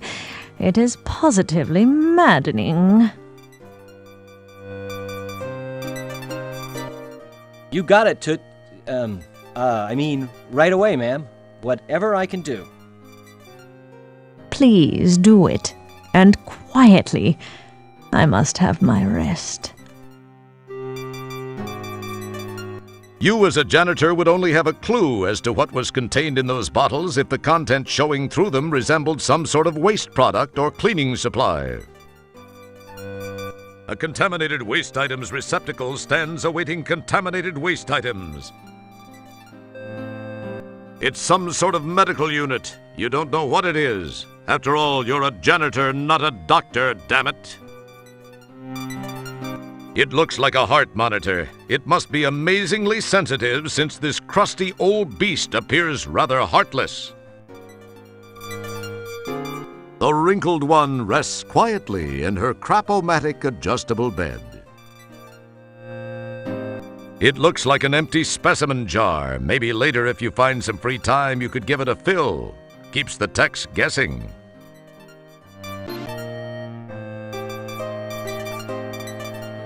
Seems like a few sequels since we've been in any bathrooms. I know what you've been thinking. You're probably thinking, have they waited 4 sequels to do bathroom humor? Or has it been just 3? Well, to tell you the truth, in all the sequel-generating excitement, we've kind of lost track ourselves. So you've got to ask yourself just one question. Are they hard up enough to resort to that level of humor at this point in the game? Nah, not yet. That is, we like to think we've slithered up a fair number of floors from the basement level of the comedic food chain. Either that or it's one of those relative things. Maybe it's because Al just continues to lower the basement. Anyway, what were we talking about?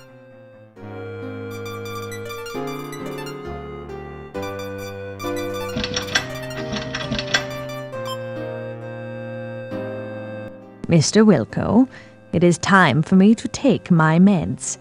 Please fetch my trisonic sortium from the medicine cabinet. Yes, ma'am. Maybe I can get this old hag to overdose. What was that, janitor? Nothing, ma'am. I'll get those for you right away.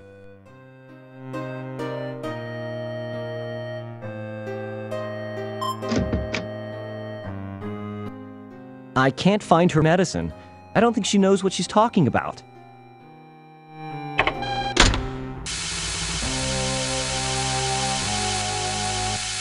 Hey, what the?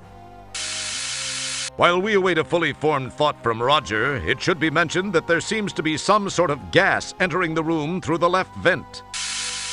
Hey, there seems to be some sort of gas entering the room through the left vent. I seem to be in a world of deep... Ah, jeez, the door!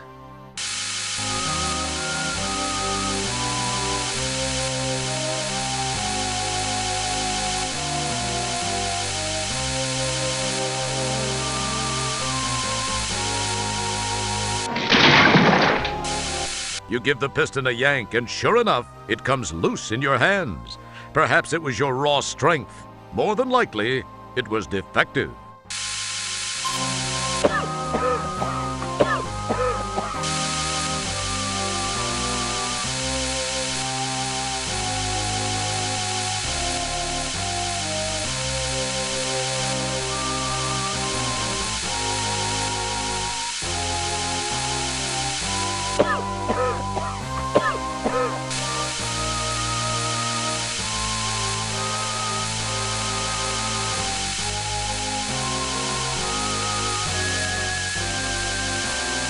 Good thinking! Wedged in the door, the manual override control causes the piston to strain against the door.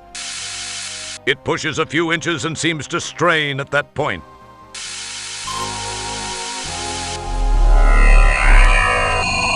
Wilco! Oh, hi, Stellar. What are you doing here? There's no time to talk, Roger. We've got to get out of here now. 1, 2, 3.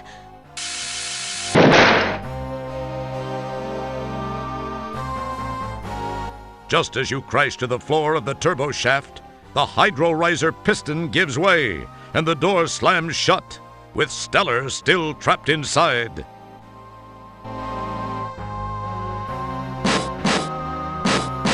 You claw and pull at the seams of the bulkhead door, but to no avail. Just then, you hear and feel an explosion, which seems to have come from behind the door.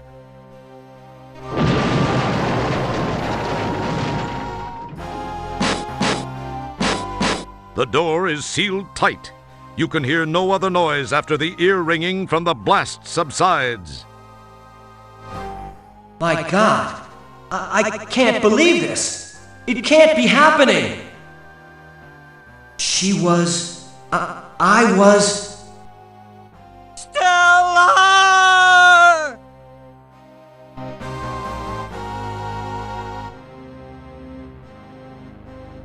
It's hard to believe that this is the Hollow Suite. The setting is much like the graphics you've scanned in the library from those planets more interesting in their climatic diversity.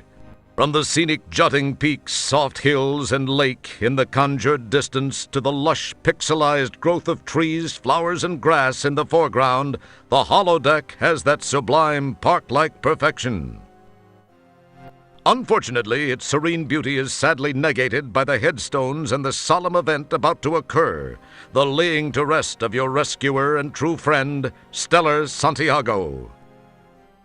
You are feeling as you have never felt before, perhaps helped along by the relatively short stints aboard the various ships, as well as all too brief friendships. You've been spared the emotional devastation of true loss by lack of attachment. This, however, is a different feeling. Far different from anything you've ever experienced. You can't help but wonder how you'd act towards Stellar given a second chance. But you know that can never happen. She gave her life for you, and you will never be able to thank her.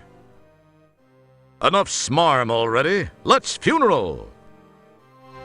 Ladies and/or gentlemen, we assemble here today to honor the memory of a former crewmate, Lieutenant First Class Stellar Santiago. Her unfortunate death takes place in the shadow of a new community, the dawning of a new life for the aged of our galaxy.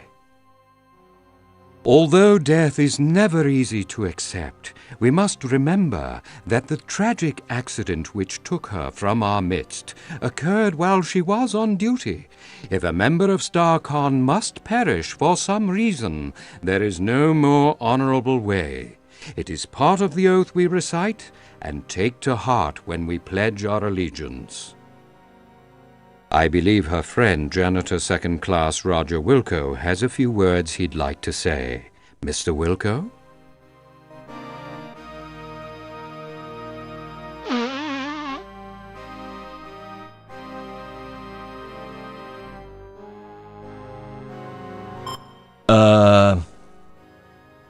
I only knew Stellar for a short time.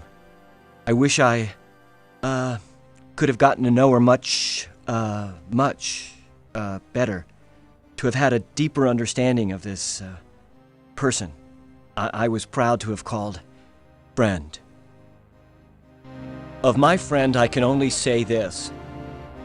Of all the souls I have encountered in my cleaning, hers were the most scuff-resistant.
You never learned...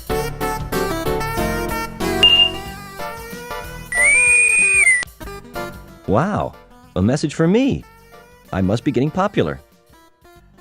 I wonder what it is. Roger, help me. I only have a moment. They faked. Stellar, what happened? The picture's gone. You're alive?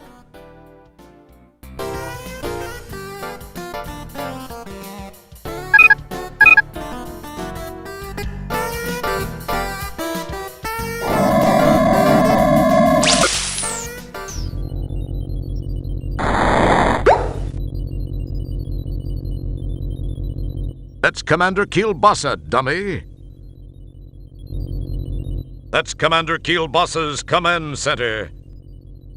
No, wait. It's his scratching post. No, it's his command center. Scratching post. Wait, kids, don't fight. It's both. That's the communication officer. He's the ship's engineer. It's Commander Kielbasa's kitty litter box. This is where he makes most of his best command decisions. Not to mention all of his log entries. That's Dorf, the ship's chief of security. That's the science officer.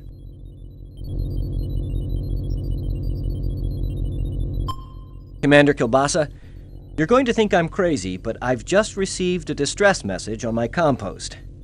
And it was from Stellar. Wilco, have you been whiffing cleaning fluid again? I'm absolutely as sane as I've ever been. She's being held on Delta Berxilon by Sharpay. Wilco, do you realize how irrational that sounds? We buried Stellar. You were there. Maybe you need a rest. Take a couple of hours off. Sir! Wilco, we have our orders from StarCon and we'll be carrying them out. Drop it, Janitor. Leave the bridge now, Wilco. I've made my decision.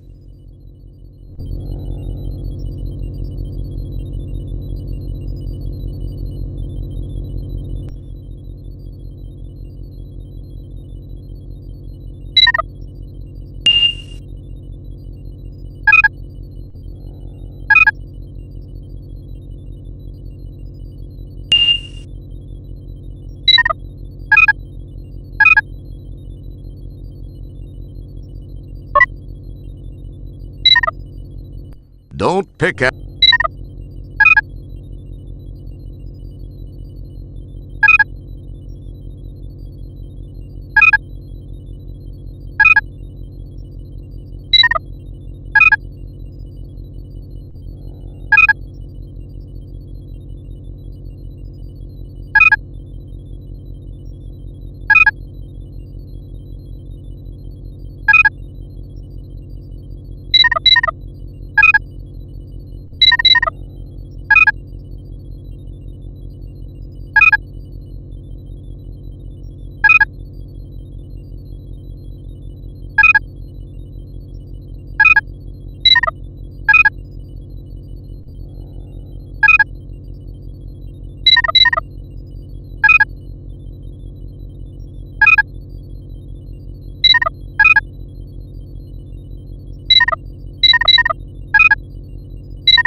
Welcome to Hollow Suite Program 5551212, the Volga Nerve Pinch.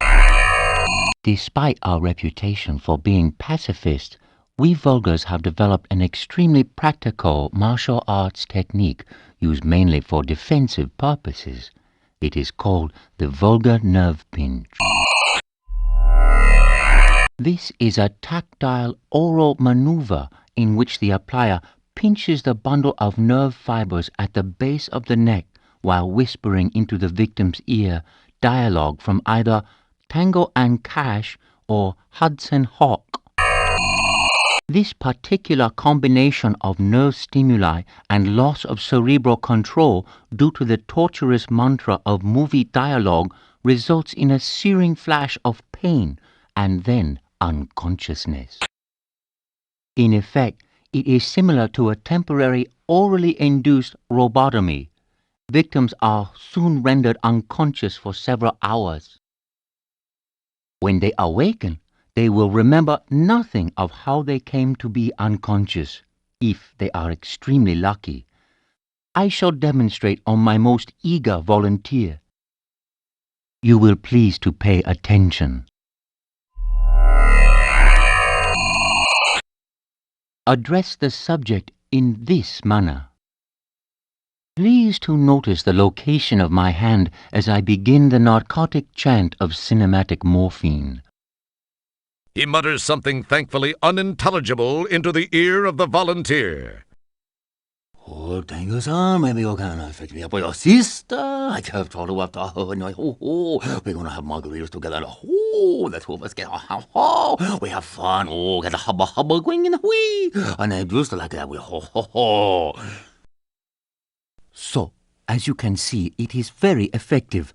If you can apply a proper grip to the neck, it will disable 9 out of 10 neck-bearing species.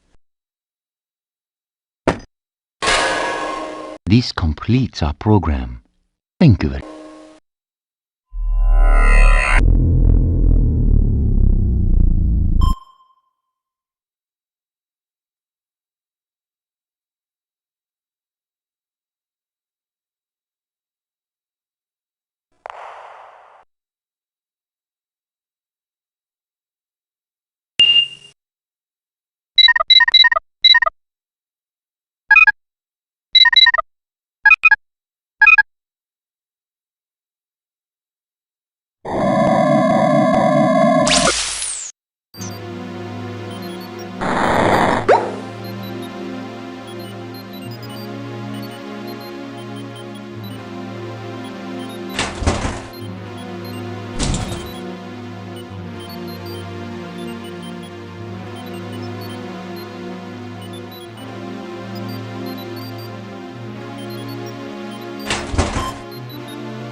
It's a bottle of morphine.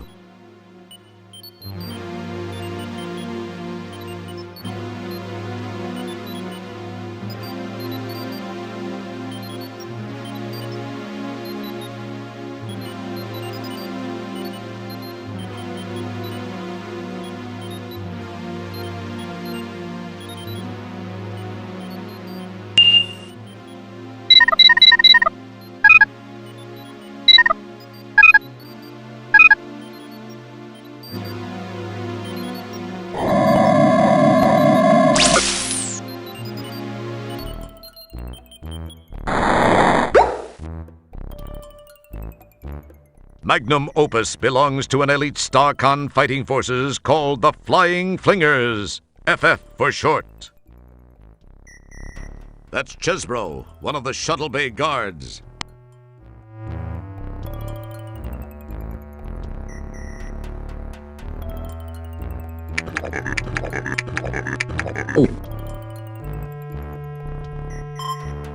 Ooh, boy, I got you with my fingers in your Kurt Russell. Now you can't get away. I got you now that you've got a hard to believe this is a real job. Oh, my God. So how come you're not going down? I got you with your mumble jumbo and your hubba chubba. Ooh, boy, if I only could, I would. Jeez, why don't you step outside, pal? I Gotcha with this. I think I broke a fingernail here.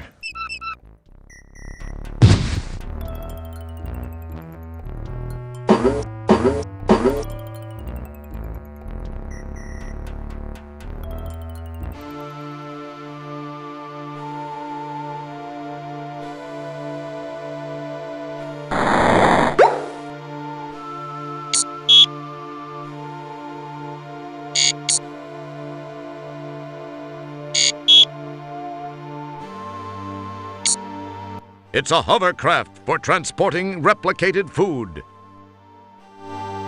Home sweet home, until you figure out how to get out of here and away from that nearsighted security guard.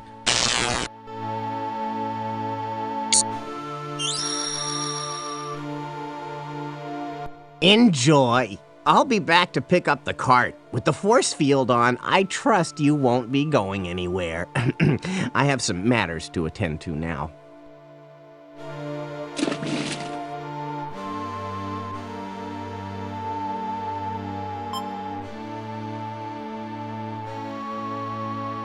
It's one of the interestingly shaped pastries you took from the food cart. Cool. Bobbit kebabs. They whip up some interesting food items in this joint. It's the donut you filched from the food cart. It's a plate of grill hair spaghetti. It's a nice round melon. I remember what this is. It's a rack of Orat. Haven't seen this stuff since Space Quest 1.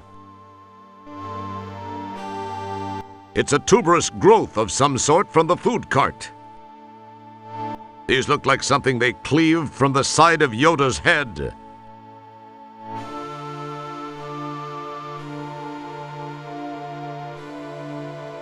Now it has some cool ears.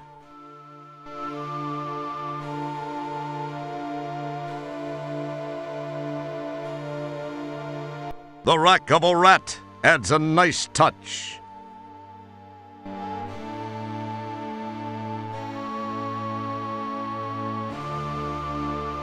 It's a tuberous... It's one of the interestingly shaped pastry. An interesting idea. Something's starting to take shape. What are you up to, Roger? Careful. A touchment of that adds something more to your work in progress. How creative. That's a nice touch.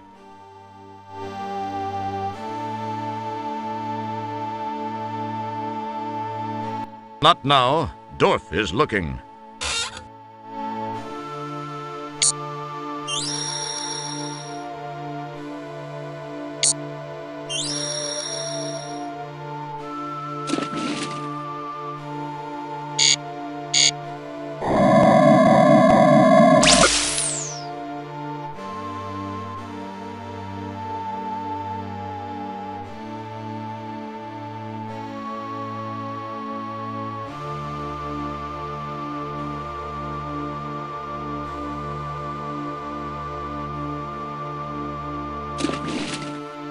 Gazing out the window reminds you of a legendary prisoner named the Birdman of Deep Ship 12, who raised homing pigeons in his cell for months.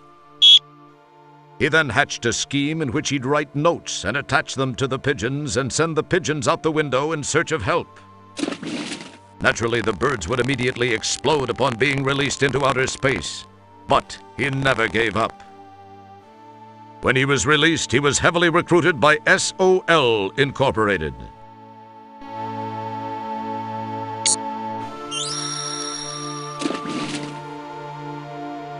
Enjoy. As you run your hand over the graffiti-covered... As you run your hand...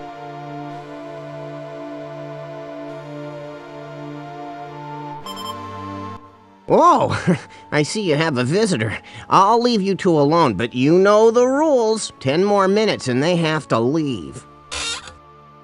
Yikes, it's a good thing Dorf's so vain about wearing his prescribed much thicker glasses. That was too close. I nearly dampened an undergarment.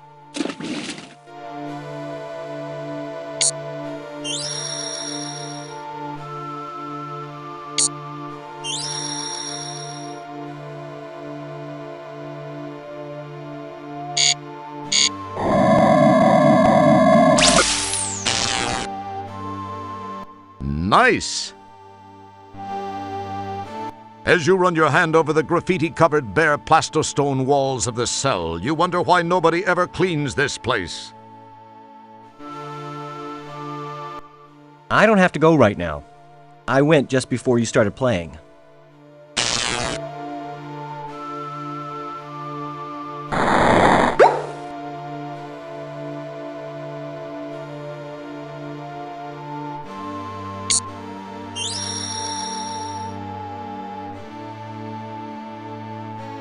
Enjoy.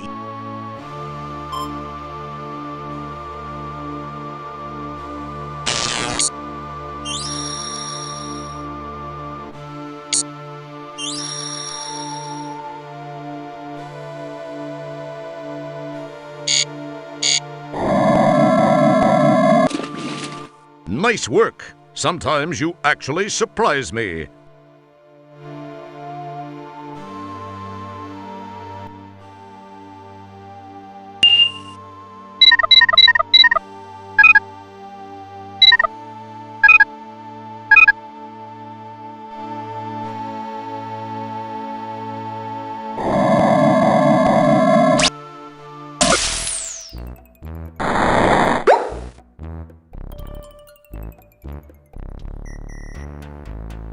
Good thinking.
Ooh, boy, I got you with my fingers in your...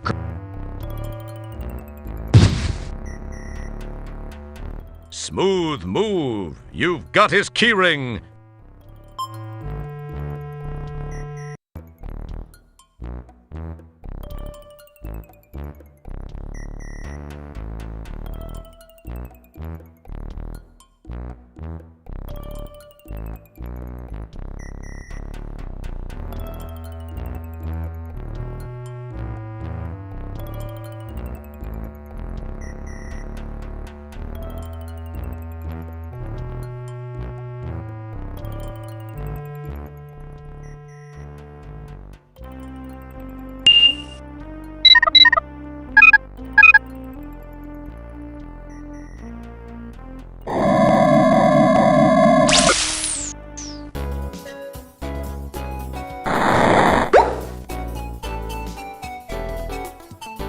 It's your old non-organic friend, Circuit Sydney.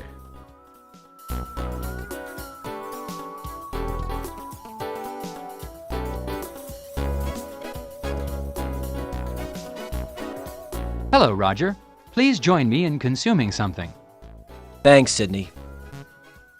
You seem uptight. Say what? Upright? What are you talking about, Sydney? Uptight was the word. Perhaps that is too archaic a reference for you. It would have been more effective to say that you seem concerned. Oh, yeah. I do have a thing or two, well, at least something on my mind. I am sorry to hear this. I hope your concerns are soon alleviated. Thanks, Sid. I do have to come up with some solutions. Sydney, I have a favor I'd like to ask of you. Flame away, Roger. You know I'd give you my right appendage if you needed it. Funny you should say that, Sydney. I kind of have this situation where that very item could come in handy. Really? Well, I was merely saying that metaphorically. You really are a great friend, Sydney. That'll come in real handy. I can't thank you enough, Sydney. Well, if you really are seriously in need of it, I suppose I could lend it to you. You will get it right back to me, won't you, Roger? Oh, yeah. You bet your nut flanges, Sydney.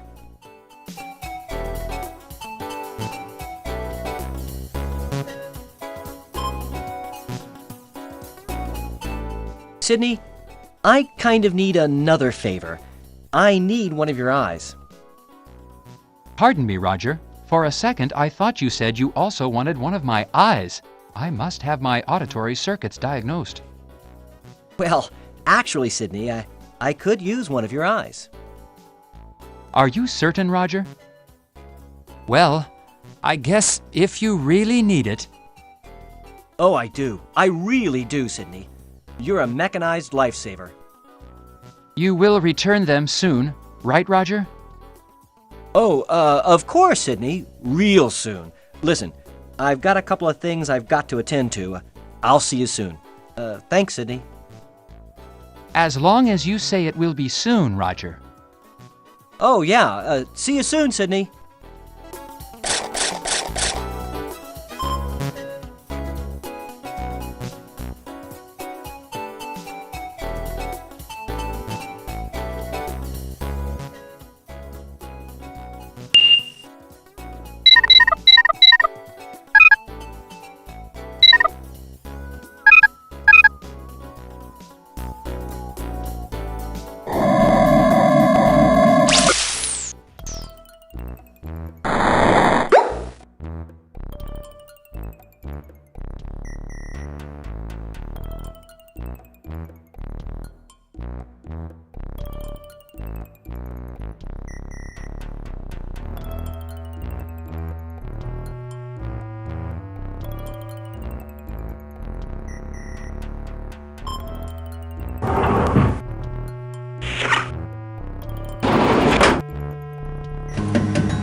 The shuttle's alarm is now deactivated.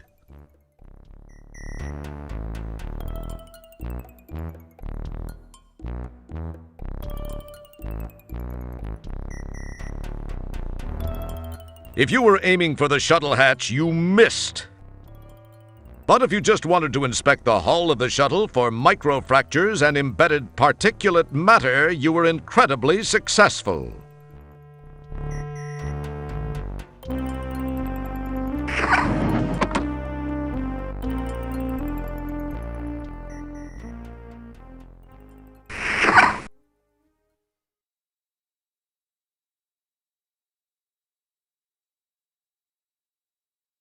It's the recall notice.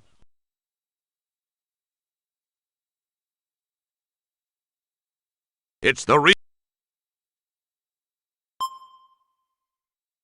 These are the seats for the pilot and navigator, built of a semi-translucent gel foam that molds itself to the shape of whoever's sitting in it. The semi-transparency also makes it easier to spot loose change and crumbs that have fallen between the cushions.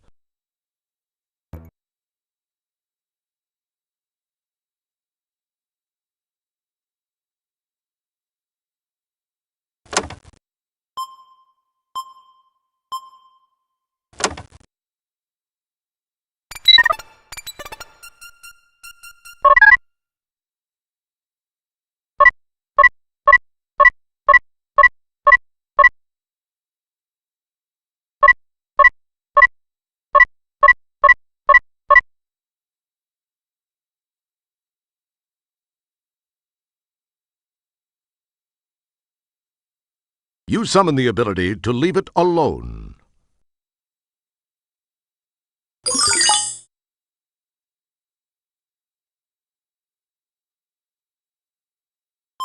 Let's see if this sucker works.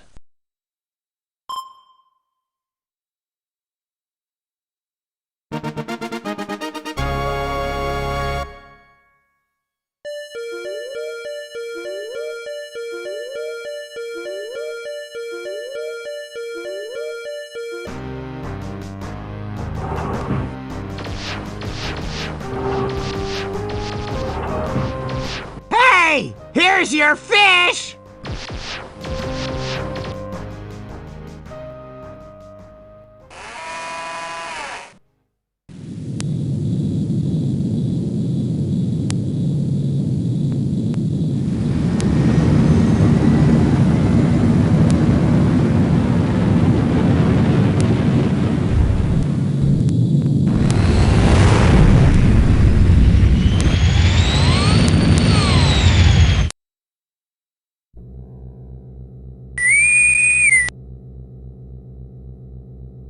Janitor Wilco, what are you doing? You have no authorization to take that shuttle. To make matters worse, you have launched into the middle of a super double reverse anti-anomaly. You will turn that ship around immediately and head back to the shuttle bay. Do you understand, Wilco? Bite me, Commander. What was that last transmission, Wilco? We're having a little problem with the signal, sir. I mean, with all due respect, sir, I did plead with you not to leave Stellar behind. Sir, I sense that something's just not right with that community. I don't believe Stellar is dead, and I just can't leave her there. I'm going to do this, sir, regardless of the consequences. Stellar saved my life not once, but twice. I owe her. Well, that was her own stupid mistake. I demand that you return at once, Wilco. If you do so and surrender now, your record will be taken into consideration during your disciplinary hearing. Oh, that'll help you loads. I'm sorry, sir, but I just can't. I have to do this. Wilco, you fool!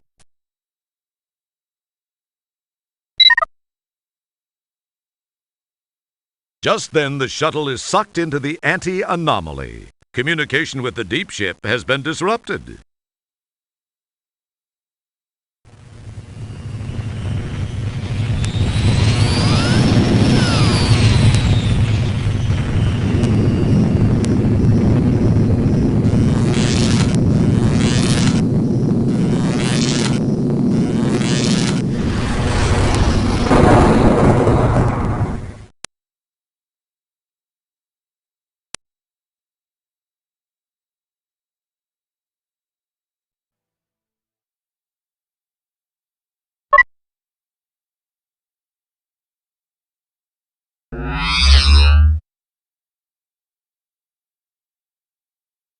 Sir, I am unable to access the navigational computer.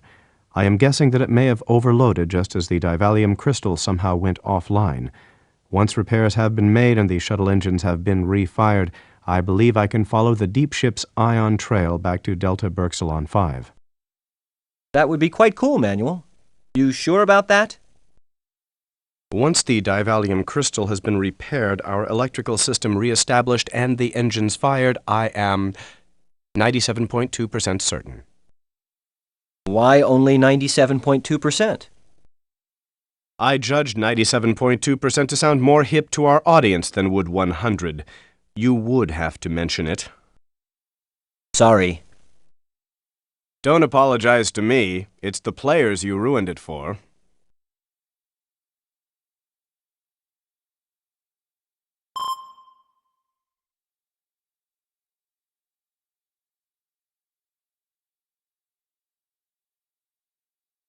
It's an old cup of MC Cola, the cola that gets you hammered.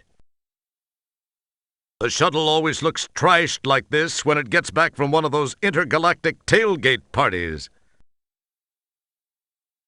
The shuttle feels Gee, you finally decide to do some janitoring. Great timing.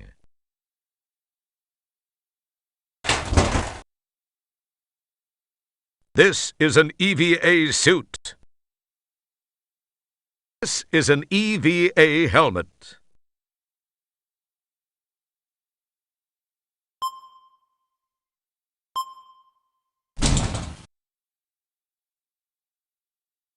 That's your helmet. With a head like yours, you're lucky they even supplied you with a helmet. That's your extravehicular activity, or EVA suit.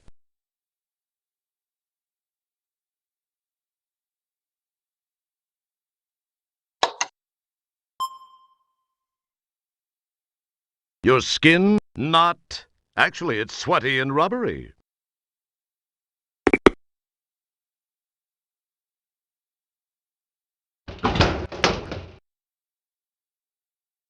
Wow, the crystal seems to have broken. I swear it wasn't me. Now we're in deep. Hey, I've gotten us this far, haven't I? Yes, and what a wonderful place it is. How did I get hooked up in this deal? My agent's going to be hearing from me big time.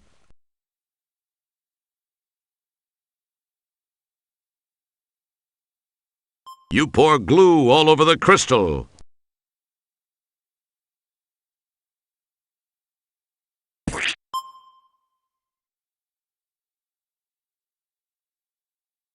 You hold the glue-coated segment to the broken divalium crystal for 10 seconds to set the glue.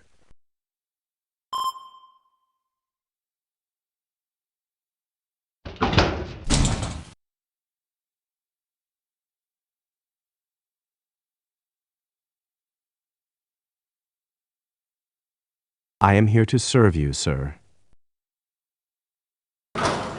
You pull the handle and hear something release on the outside of the shuttle.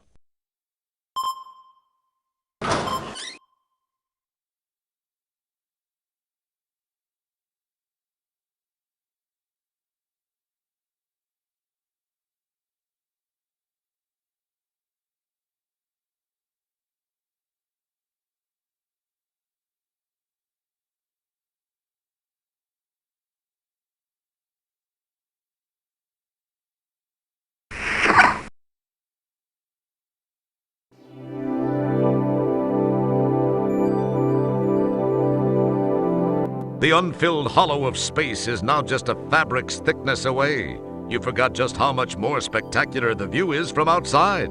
You won't find anything like this in any oxygen-filled environment, except maybe for that small vacuous chamber barely holding your ears apart.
Hello, sweetheart. You look like you could use a little assistance. Is there anything I can do? Well, yes, there is. Thanks for stopping. Well, you just name it, I guess. It seems I've stalled my engines. Could you give me a jump? I have cables. I'd jump you in a heartbeat, dollface. I guess you must have got caught up in that anti-anomaly, It can be a real pain in the... Well, anyway, let's get it done.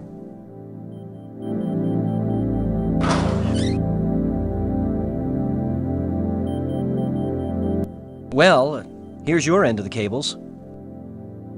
I'll let you know when I'm all hooked up.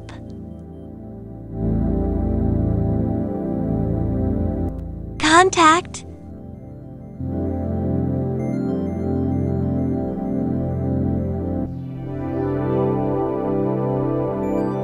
It's the recall notice for the owner's manual. It reads, "Dear Ham Shuttle Owner, it has come to our attention that there is a minor misprint in the owner's manual for the 1000 series of shuttles. Until a new manual can be acquired, please disregard page 73, paragraph 4 of that manual."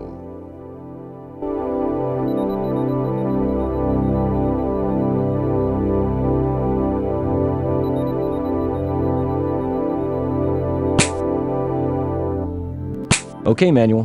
We're all hooked up. Give it a try.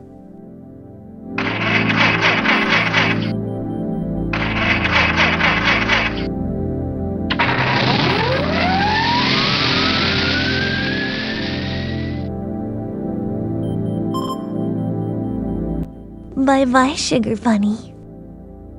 I gotta be running along. Hey, thanks for stopping to help me. See ya.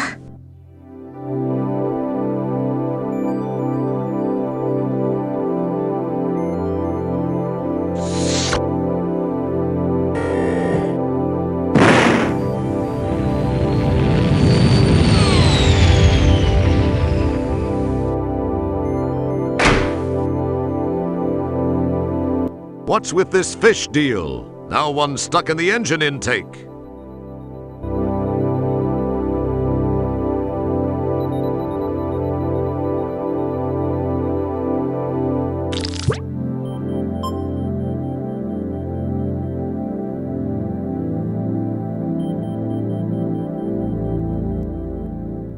You neatly replace the EVA suit in its proper place.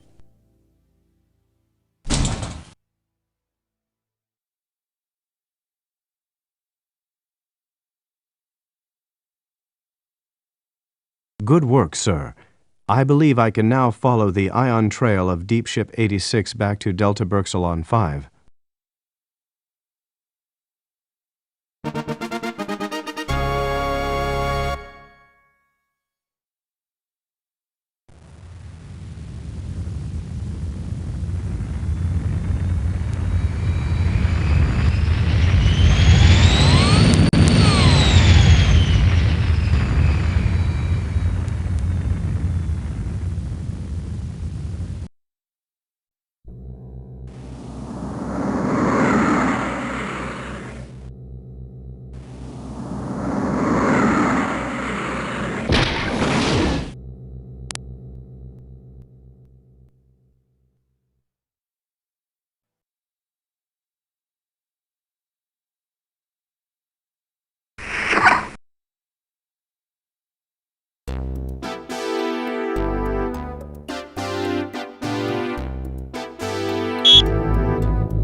Wow, a mad scientist working on a planet called Delta Berxalon.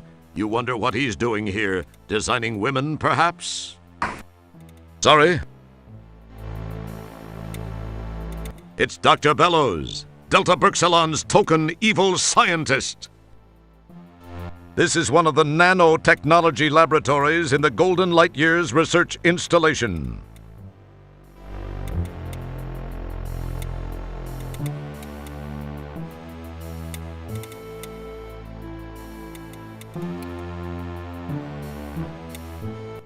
Hello, Doctor. Janitor Wilco? What in blazes are you doing here? Well, Doc, I got a distress call. So why are you here? Because I know it originated here. In fact, it was from Stellar Santiago. You're out of your mind, Wilco. Now go away and leave me alone. I've got important work to do. Goodbye. I know something's up here, Doc, and I'm gonna get to the bottom of it. You'll be sorry, pal. Yes, whatever you say, Wilco. Just get out of my face.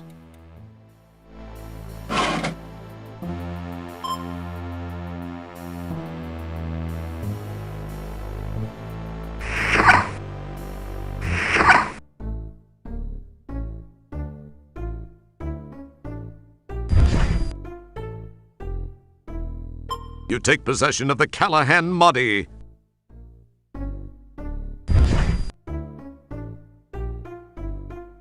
GDAD, it's a North Gateway with 5 gigabytes of RAM, a molecular memory hard disk with infinite capacity, a dodecaspeed CD-ROM drive, microsloth-compatible mouse, and a built-in 10K pin laser printer. Just 3 more gigabytes and you can install OS 2 on it.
Sir, I believe I may be able to tap myself into the PTS and perform a limited set of functions. PTS? Yes, sir. PTS, the Photo Triangulation System. It was installed as a crude backup navigational device to the modern navigational computer system. It's what you see before you mount it in the middle view screen.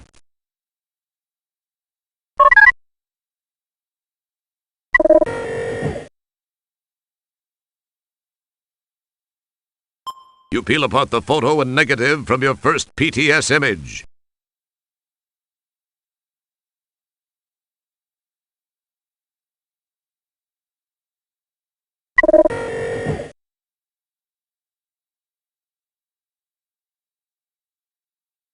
You peel apart the photo and negative from the second PTS image.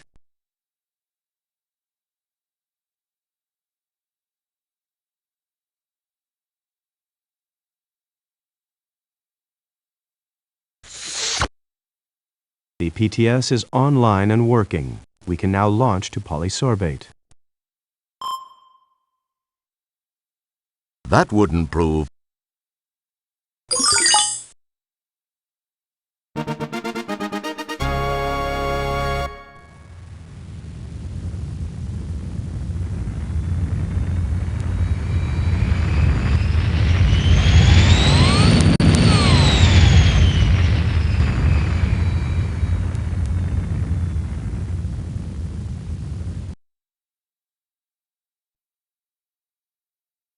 What may I do for you, sir? Step over to the transport pad and I will beam you down to the surface of polysorbate.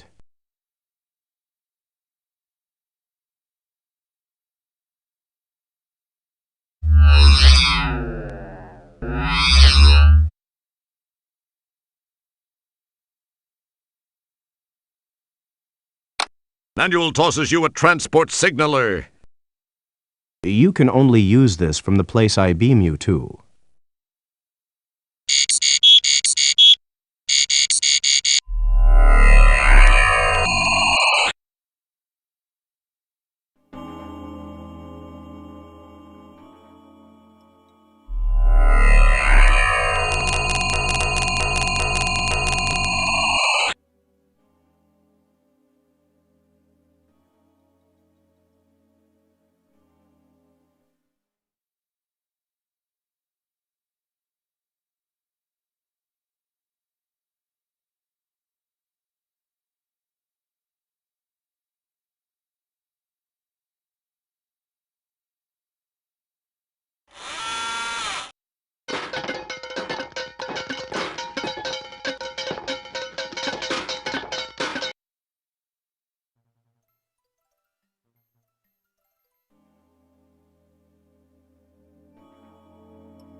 Yikes! Can it be? Why, yes, it is. It's Fester Blatz, former owner and proprietor of Fester's World o' Wonders, a cheesy little tourist trap on the desert planetoid of Fleabot.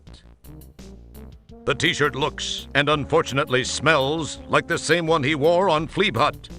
He has the expression of someone enjoying a permanent wedgie. He has aged somewhat. Looks like he's grown a few more neck rings. These last few years have been rough on him. From what you remember of him, he used to be kind of an aqua blue. Now he looks like a used lug liner, or the color of a Vorillion miner's loogie. This one's labeled fresh. By the looks of things around here, fresh is a very relative term. It looks a lot more detailed than it did in Space Quest 4, that's for sure. You look at it, but nothing strikes your fancy. What's special about this Abby Normal guy? Good night, Mr. Feldman, wherever you are. Them syringes you can use with lidocaine if you got some. Sometimes you gotta give old Butch a jump start right at first. Yeah, this is the only place on the planet to get a good lobe piercing, I tell ya. And even though we don't have to, we do use only Lorshan quality body part piercing products. Less chance of pus buildup and drainage that way. That stuff tends to dull the erythrium coating on the hardware.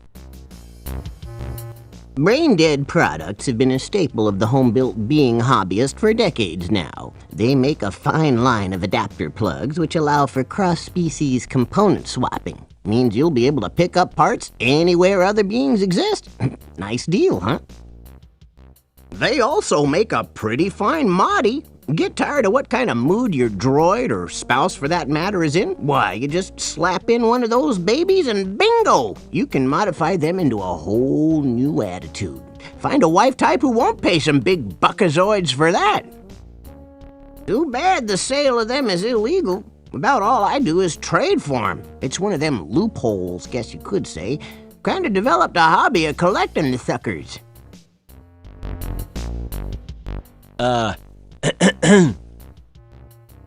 Howdy, stranger. The name's Blatz. Fester Blatz. Welcome to Implants and Stuff. Go ahead. Have a look around at some of the most interesting replacement body components this lovely planetoid has to offer. Oh, a nice fresh sales pitch.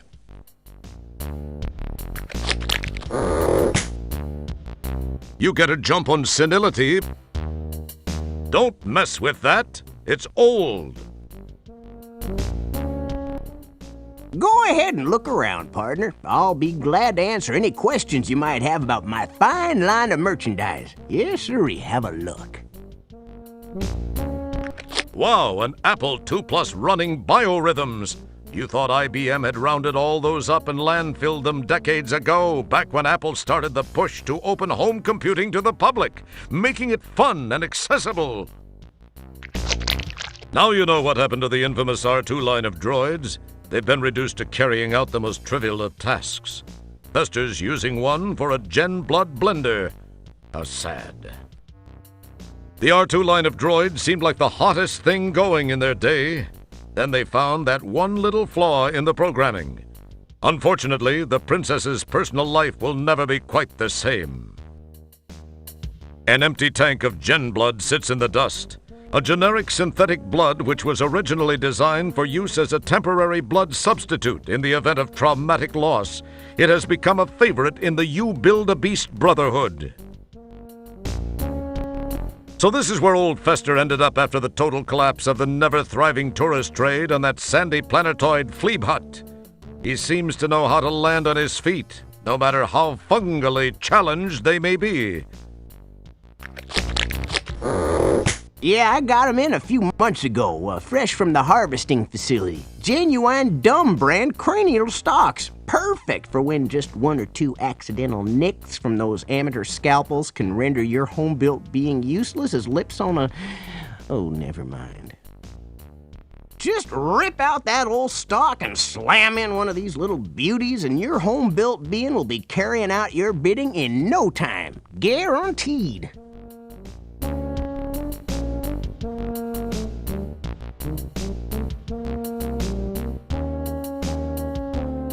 It's a transport signaler. It's the Callahan Mahdi you scavenged from Delta Burke Salon.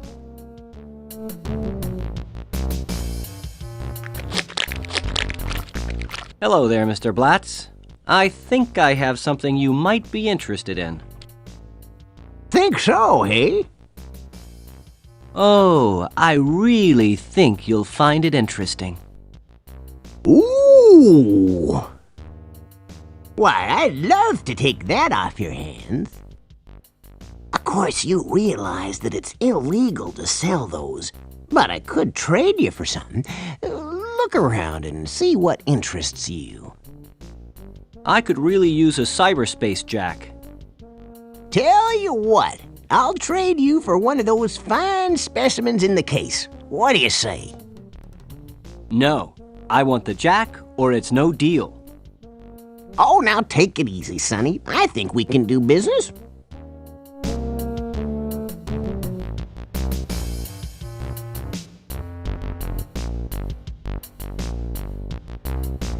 I'm glad you see it my way. It's been a pleasure. Take care, Fester. I gotta fly.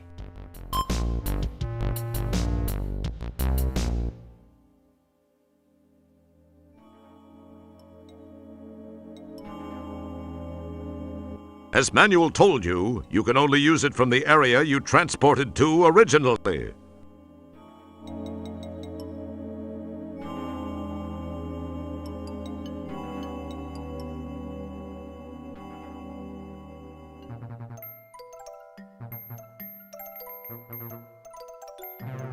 As Manuel told...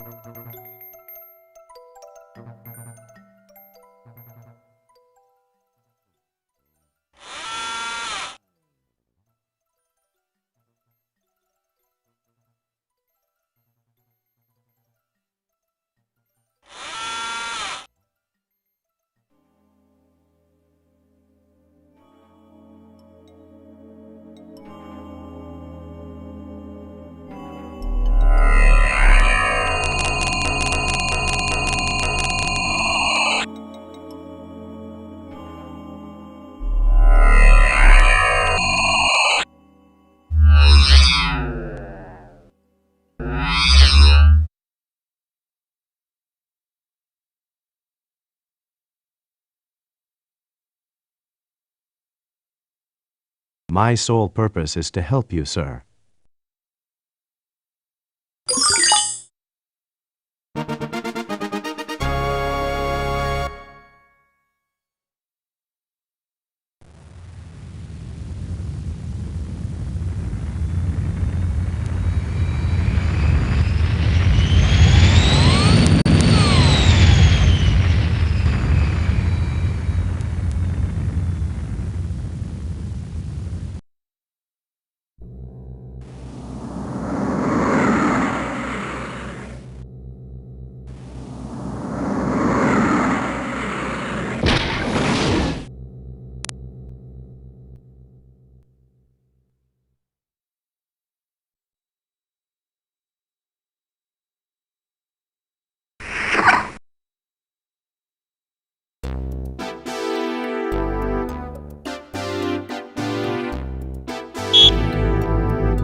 That's quite a leap.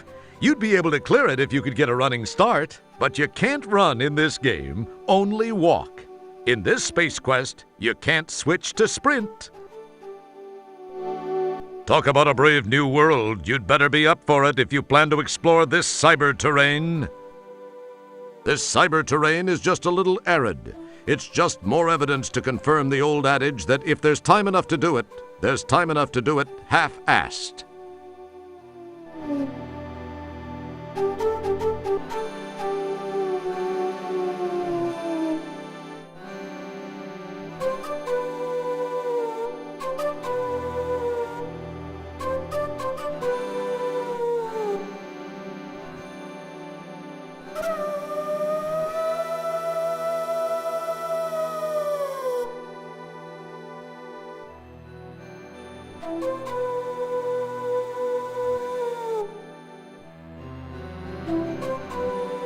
Hey, free birdseed, and so conveniently placed under a huge boulder, too.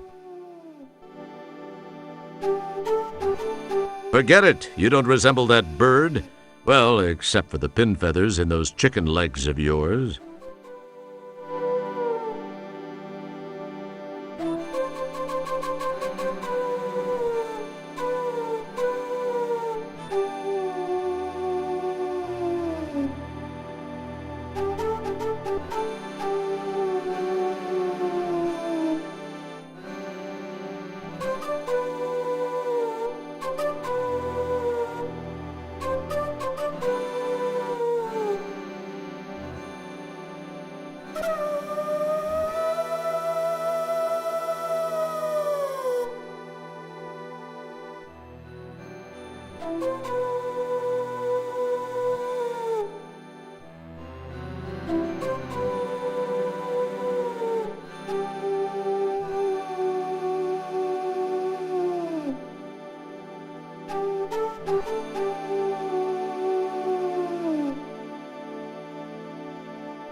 The sign says it all. There was much talk and rhetoric about the information superhighway, but the executive and legislative branches seem quite opposed to getting together on just about anything either one of them introduces. Just look at the space program. Anyway, the frustration of a former employee is documented in the amendments to the opens date.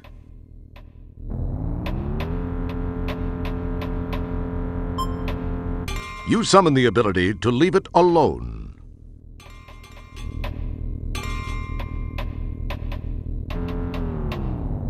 Bet you can't fit that thing in your pants. Guess I was wrong. It does fit. There must be plenty of spare room in there. The Port Ahead by Schroed Johns Incorporated stands silently waiting to make its designated collection of organic waste products. Oh, mama! I'm guessing one too many burritos for the last guy in here.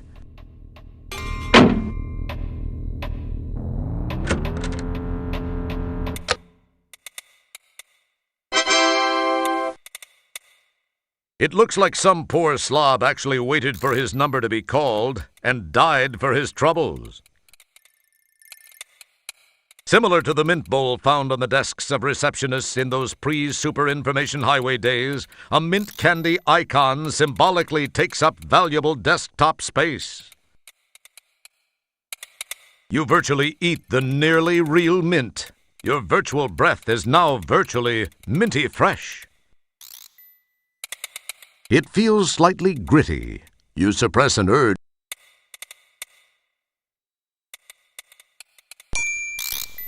Does your number match the one shown by the counter? No, I don't seem to have that one, but... Oh, I am sorry, sir. Strangely enough, there's no provision for buts in this system. You either have the number shown or you do not. Now, please await the calling of your number. Thank you very much. I have important things to do. Don't pick at it. You'll...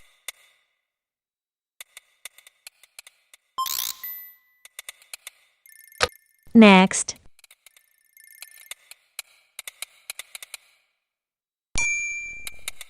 Does your number match the one shown by the counter? No, I don't seem to have that one, but... Oh, I am sorry, sir. Strangely enough, there's no provision now. It wouldn't be prudent to do that at this juncture. Don't touch that.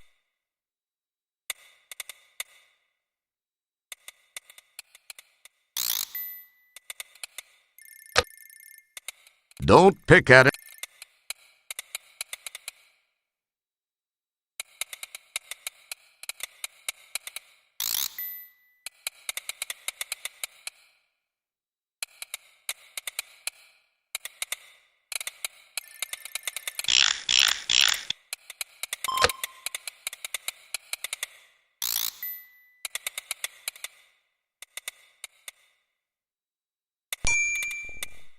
Does your number match the one shown by the counter?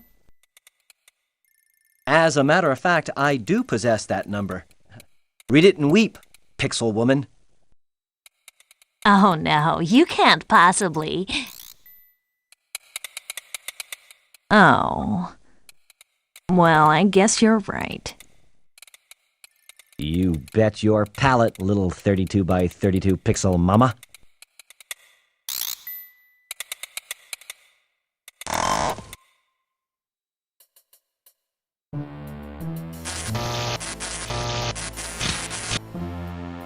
Massive file cabinets stretch off into the distance. This should be a cinch. This floor looks... Massive file cabinet. Don't pick at it. It wouldn't be prudent. Sorry, but we don't have enough for everyone.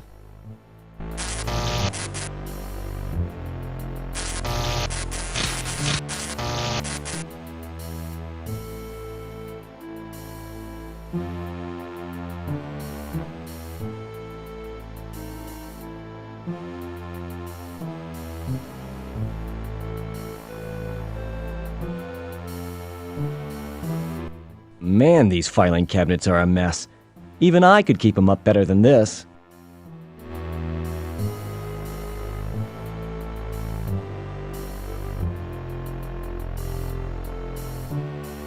That file apparently doesn't... That file apparently... That file...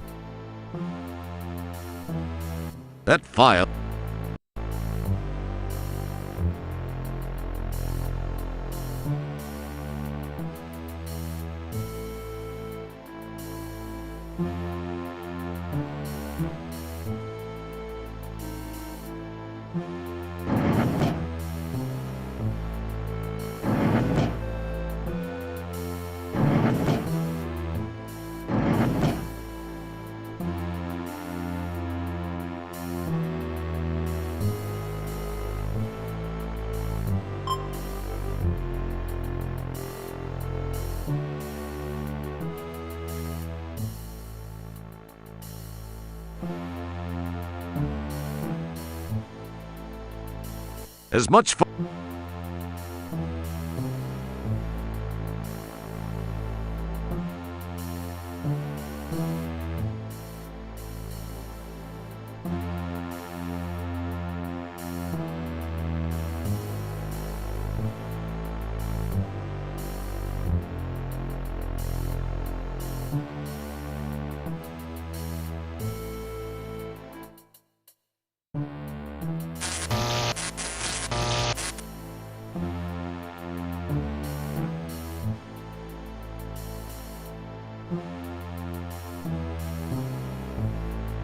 That file.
That file. That file. That.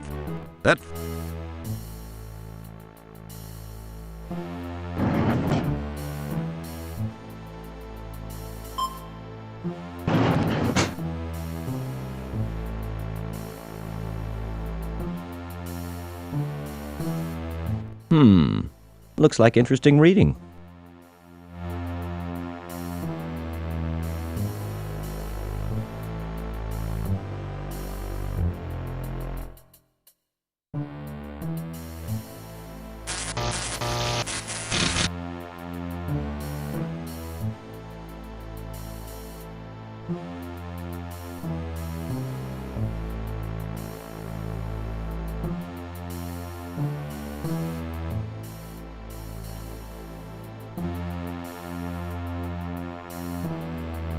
That file.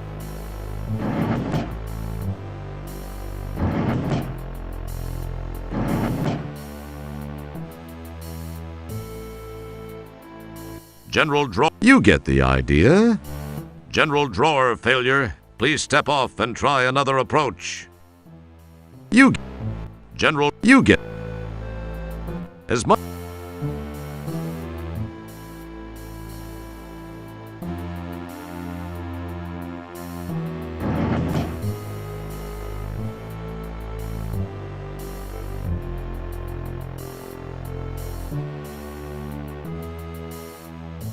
General Drawer failure. You get the idea.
Man, these filing cabinets are a mess. Even I could keep them up better than this. That. That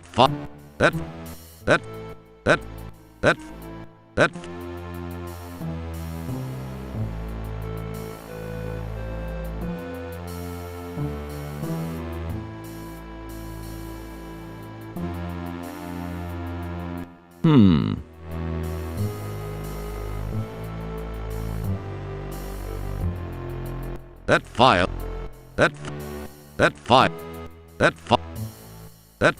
That fine.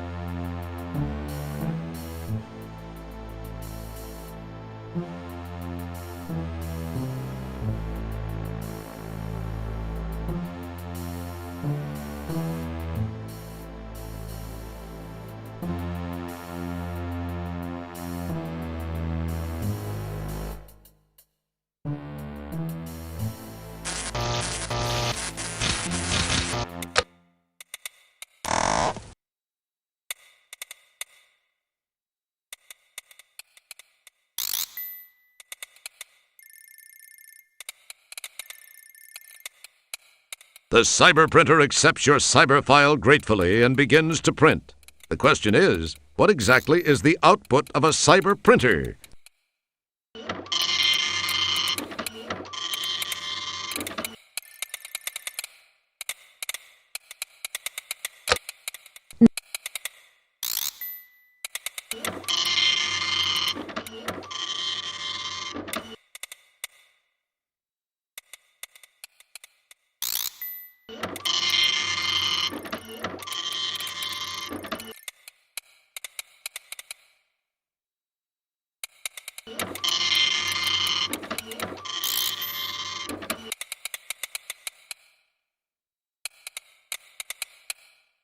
Well, what do you know? Maybe there is something to this superhero reputation thing after all. And after that episode with the egg beater, I thought you'd never impress me again.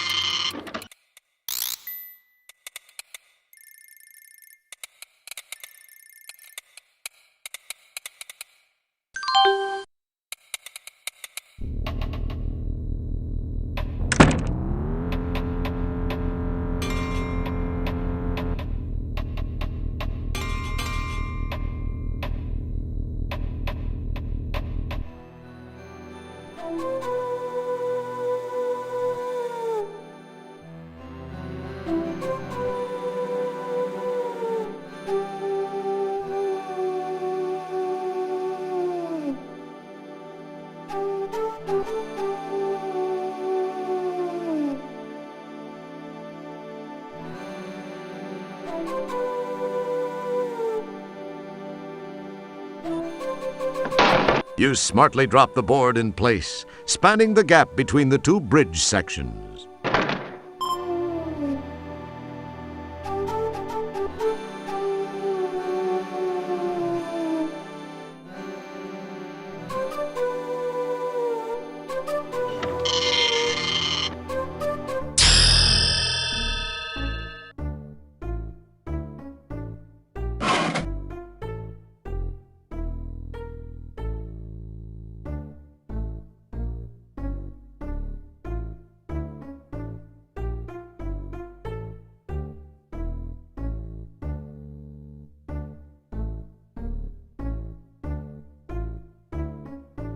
Well, Dr. Bellows, I think you've got some explaining to do.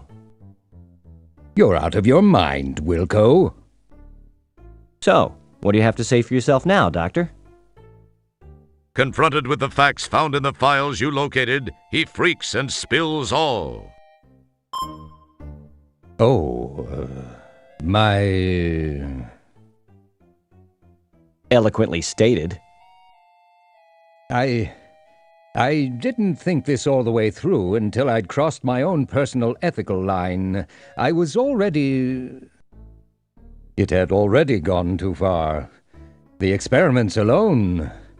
I thought I could do just this one thing and still live with myself. Love can move a person to do some strange things, Wilco.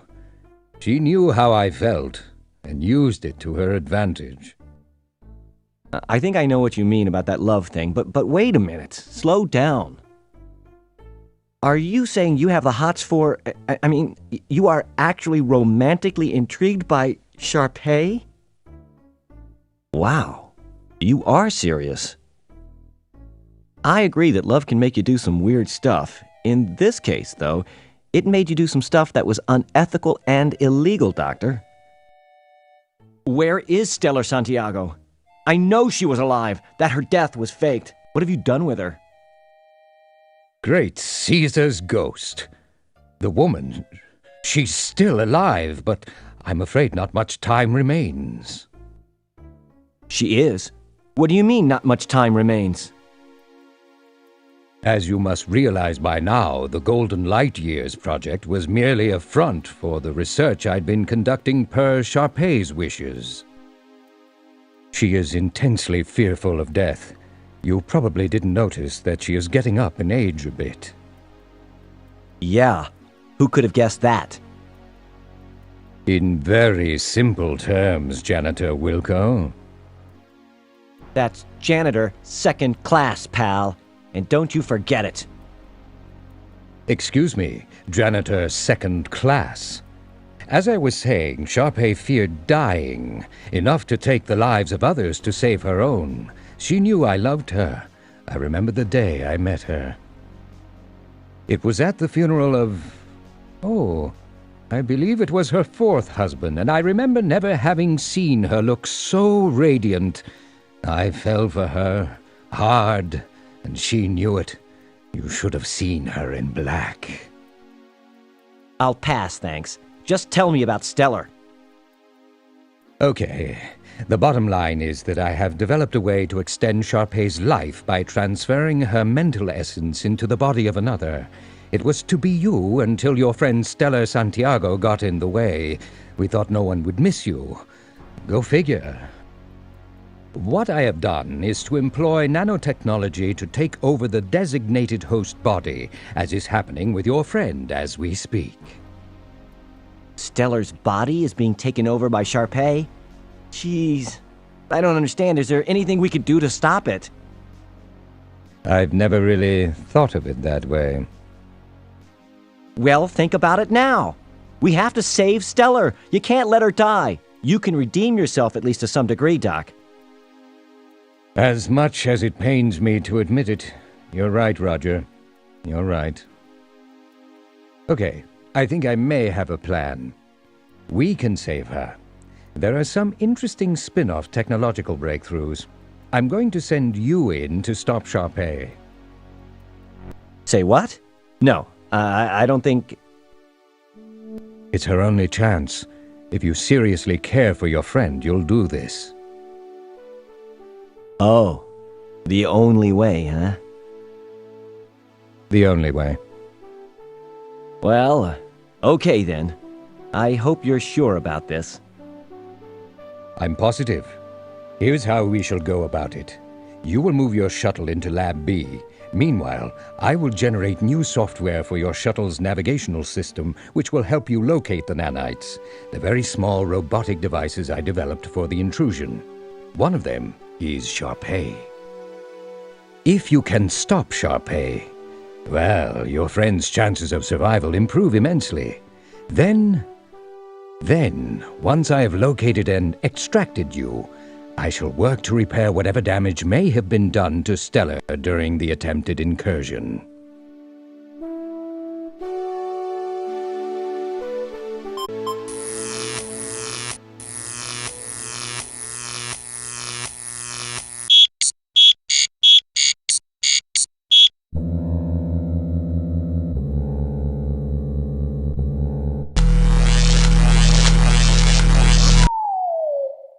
The shuttle is nicely miniaturized by the beam deal. Hopefully, it is reversible. Perhaps you should have asked about that. There are some things you can't afford to have smaller.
It's pretty sticky out there. Maybe you should wear your EVA suit.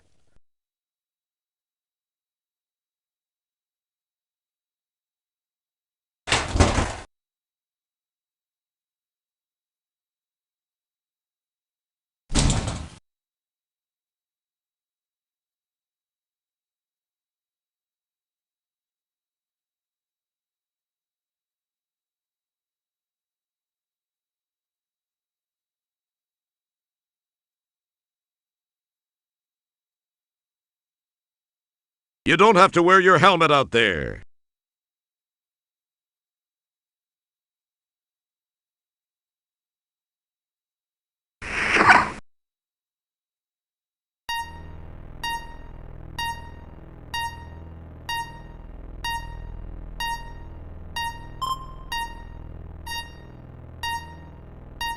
You're the first one on your block to actually possess someone else's alveoli.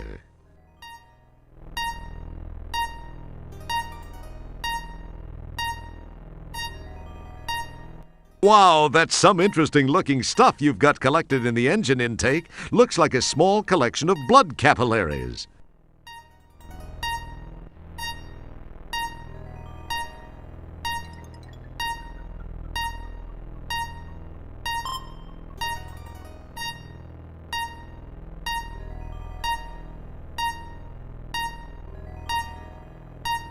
You're treading on the fundus, a broad expanse of tissue covering the outside of the stomach. After all, you're treading. For some reason, doing so gives you the feeling of being a one-man army. After all, an army does travel on its stomach. Oh, that looks real nice. You're treading on the fundus. Okay. Is it too late? Can I still back? But as soon... That's right. Wait. You didn't quite make it all... Holy mo... Actually, I do have a vague recollection of some junk they made us... Hey. Funny? We hope you didn't quite make it all the way to the stomach, having ripped a brand new shortcut through the greater mesenteric artery just off the aorta. Now you're parked on top of the stomach, and around you looms the heavily veined diaphragmatic musculature of the abdomen. Holy moly, that was a mouthful. Actually, I do have a vague recollection of some junk they made us study in school, something having to do with the body, anatomology or something like that. I think it was required. Hey, now that I think of it, it was pretty funny. At least I think it was. I remember how the class laughed and laughed. Anyway, where was I? Funny, I still remember that the teacher made me feel real special about being in that class. He said something like, oh, what an interesting challenge you are. How am I going to fit 1 liter of knowledge into a half-liter head? We hope you're taking notes, because there's going to be a short quiz at the end of the game. You recognize that festering, infected crevice. As if Stellar didn't already have enough to worry about, she's got an ulcer. And it's not just an ulcer, it's puckered. It's a peptic ulcer.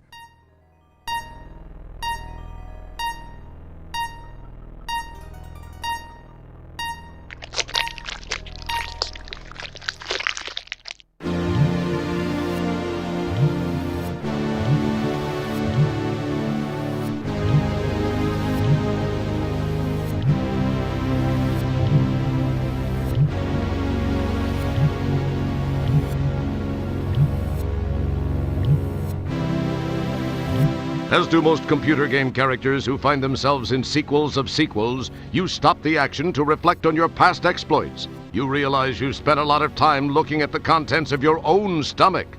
But this is the first time you've gotten such a good look at a pool of someone else's potential discharge. The pools are deceptively still and shallow. They look harmless, but they're seething with pepsin and hydrochloric acid, a chemical brew of protein-dissolving, bacteria-destroying glop, strong enough to dissolve almost anything, especially organic life forms like yourself. The inside of Stellar's tummy is slippery, mostly because of the mucus secreted by the stomach lining, and there are a few pockmarks here and there, but when push comes to shove, this is the most beautiful stomach you've ever been in. There's just this one thing. Those little robots are the nanites sent down to aid in taking over Stellar's body. They look like guard nanites. But then, for all you know, they could be ballerina nanites. A cluster of stomach acid-shy nanites is lurking near the entrance to the duodenum. They know all the cool places to hang out. Dang, these look tasty. Boy, that micro Prozac she inhaled slowed her systems down to a crawl. These things haven't been touched by stomach acid yet. A feather? When, rather, if you get the chance, you'll have to quiz Stellar about her dietary habits.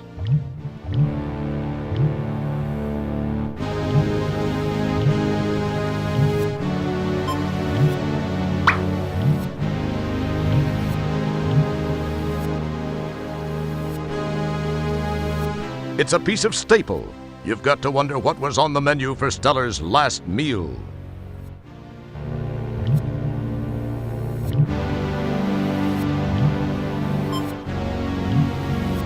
You acquire a candy.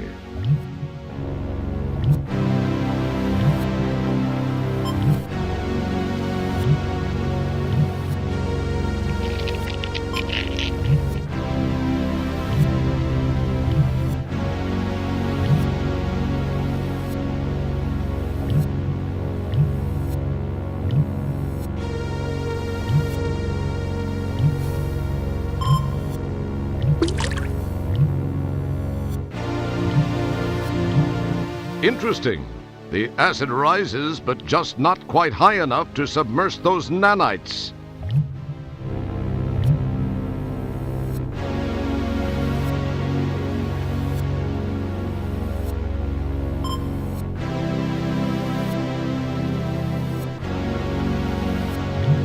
It probably seemed like a good idea to you at one time. As cool. Excellent.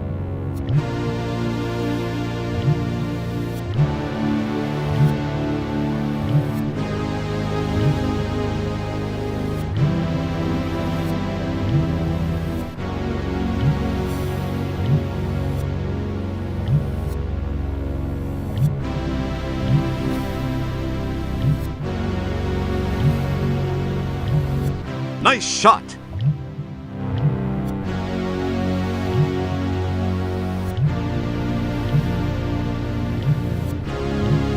You acquire a candy. I already have one.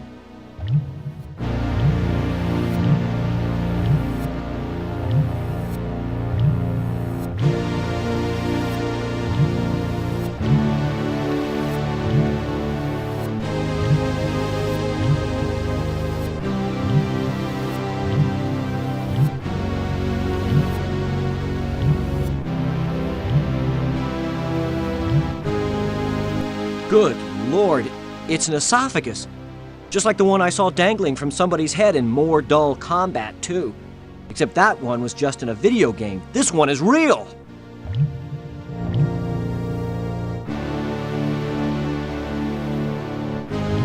That's an interesting idea. It probably...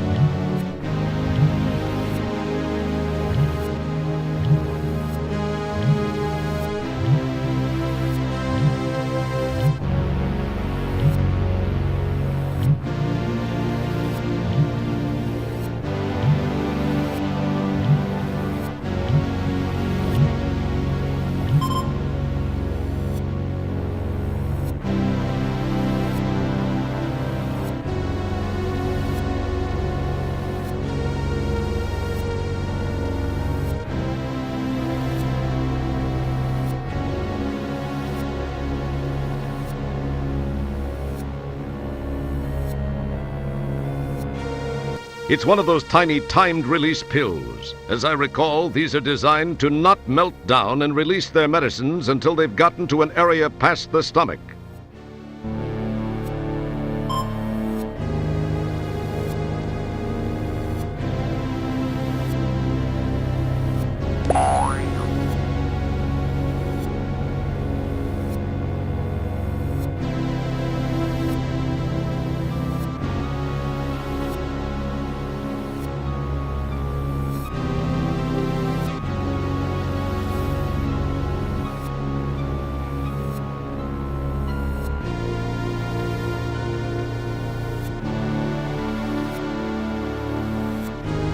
A large hunk of twinkoid cake food product is hanging just below her epiglottis. It appears to have gotten jammed on the way to her stomach for digestion. Doesn't this woman chew?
An interesting idea. What are you up to, Roger?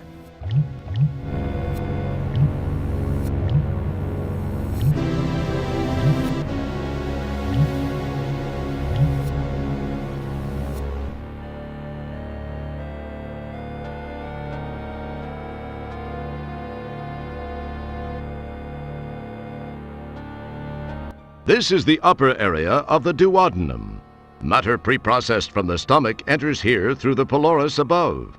It has a lovely bile-colored decor, and for a very good reason. This is the area in which raw processed ingestibles are mixed with a variety of secretions for further breakdown.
A large gallstone hangs above the entrance to the gallbladder.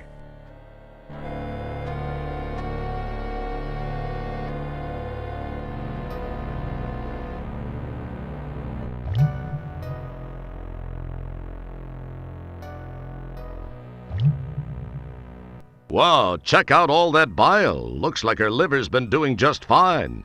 That's a pool of bile any liver would be proud of. You sure can't speak highly of its aroma.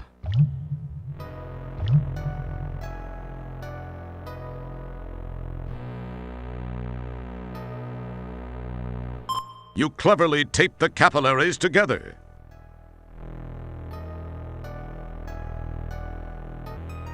Nice work! You've hooked up your makeshift hose to the pump. Nothing happens.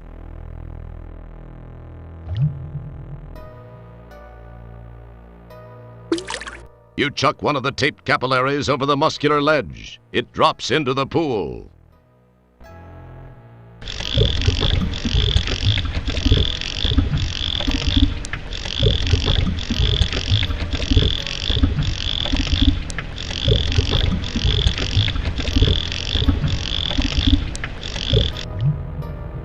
You give the pump a stroke or two, and in the process gather a nice helmet load of bile. I guess congratulations are in order. You've got plenty of that stuff, or did you want to take some home to Mom?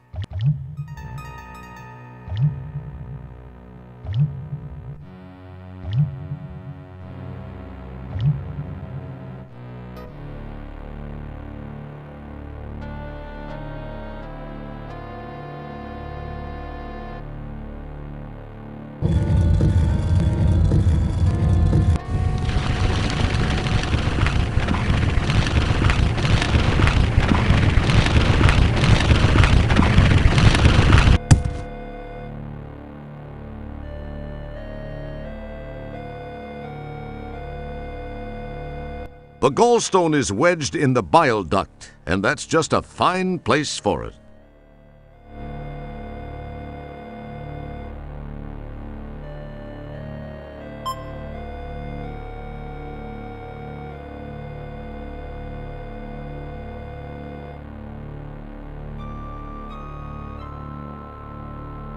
This is the main pancreatic duct. It appears that there's some blockage toward the tail of the pancreas. It definitely gets a bit snug. Seems to be a buildup of cholesterol arterial plaque.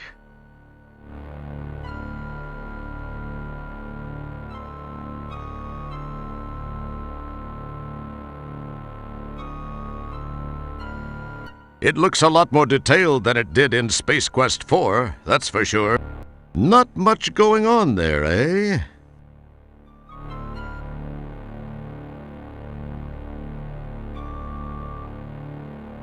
That board.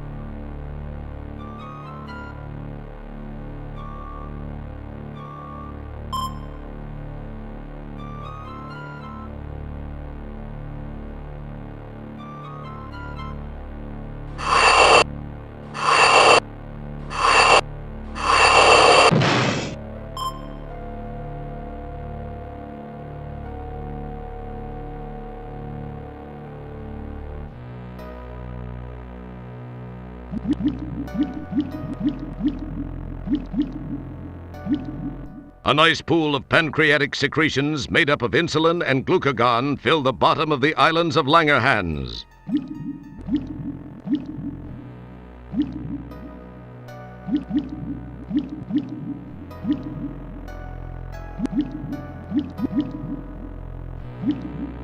You maneuver your helmet beneath the drip and manage to snag a nice little dollop of the stuff.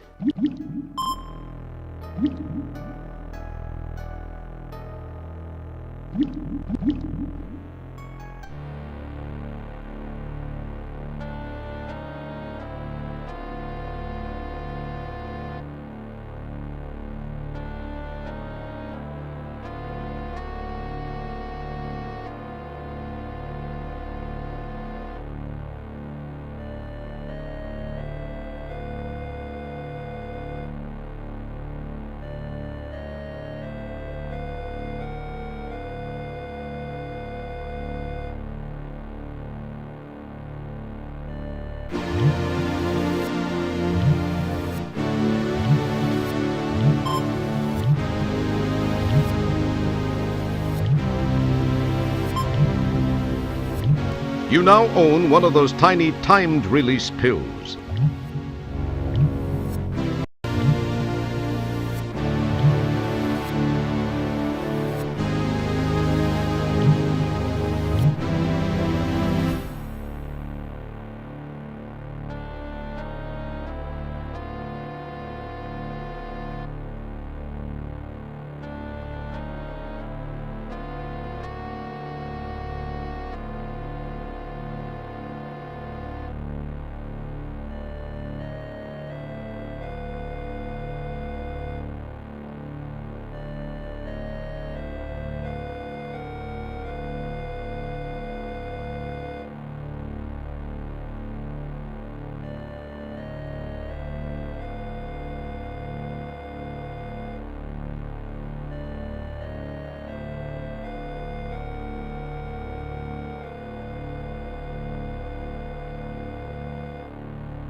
Great Scott, that certainly is one buff parasite. I think I'm gonna spew. But who'll notice? Man, that thing is ugly.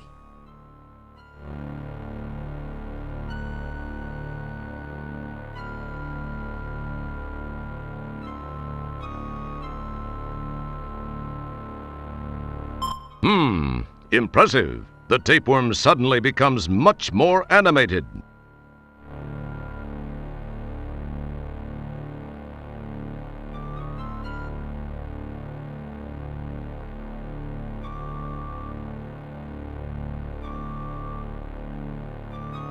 Please remember to keep your arms and legs on the worm at all times.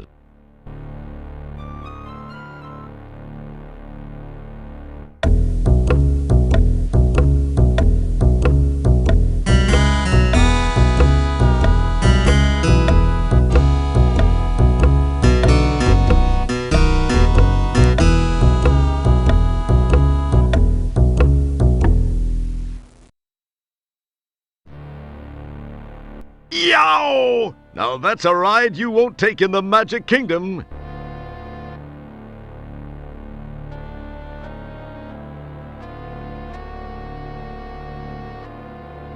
It's not very conversant. Few cestodes are. This one's a dwarf. Hopefully, life's path will not lead you to meet any other kind.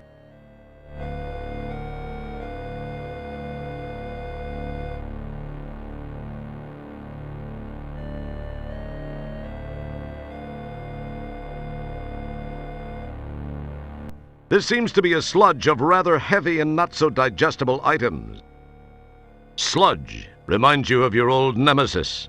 Well, you finished him off, but he still causes you to change your clothing more than the average person.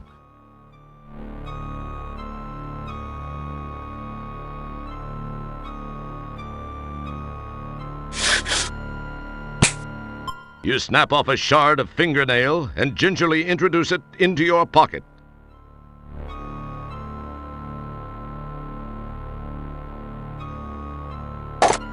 You pull away a cracked piece of the filling. You can't budge it. You can't... No sense in it. You couldn't feel its magnificent texture through the gloves. Smelling it should be more than adequate for a sensory experience.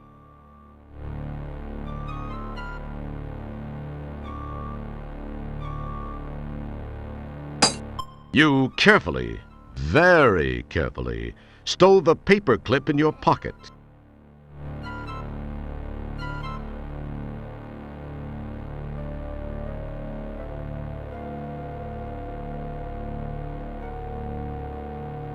So you like the worm, huh?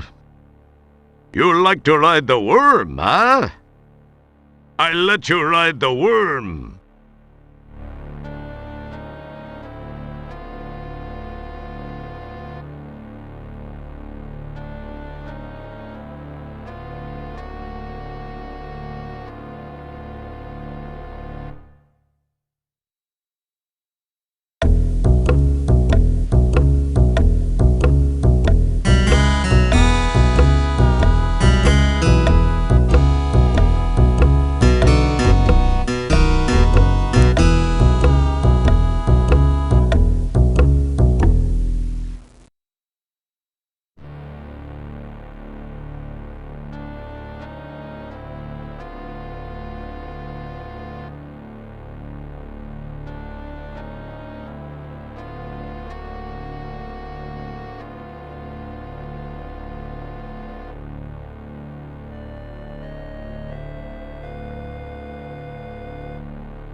You neatly replace the EV.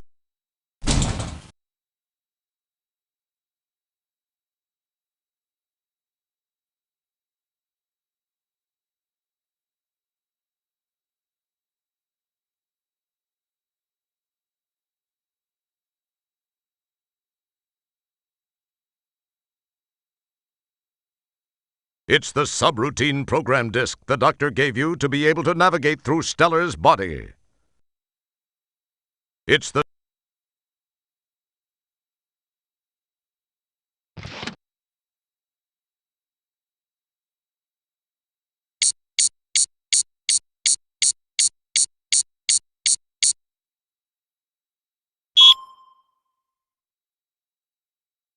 Don't touch that. I guess I won't get far without fuel.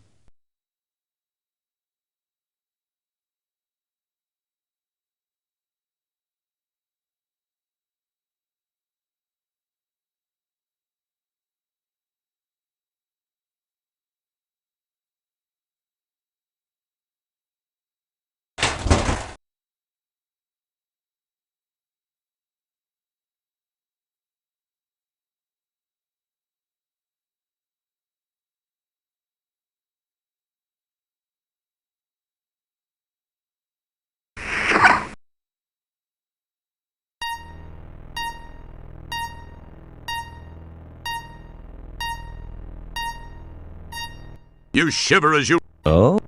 You shiver... Oh? Although the concept of rubbing silver particles all over the shuttle tank...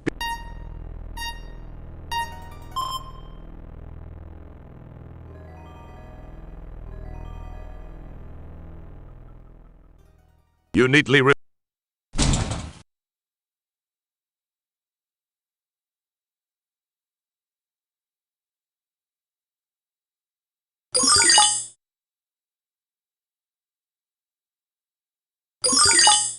Perhaps I'd get farther if I kept the subroutine disc in its slot.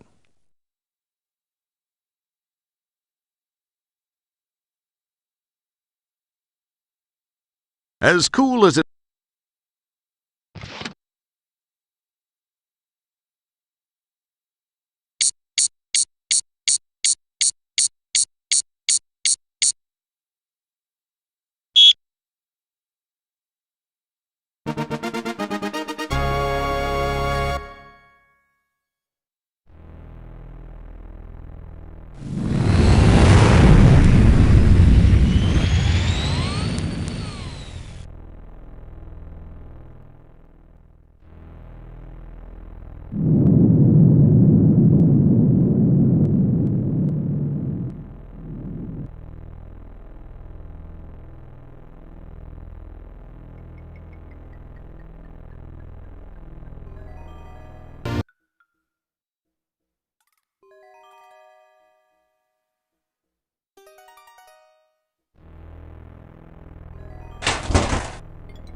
It's the old gray matter itself, our friend, the brain.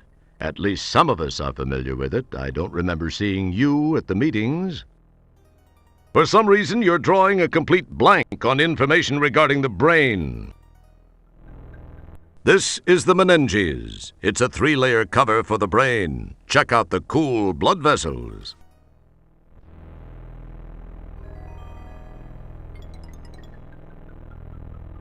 You slice away with the nail and, amazingly enough, manage to cut a slice in the barrier.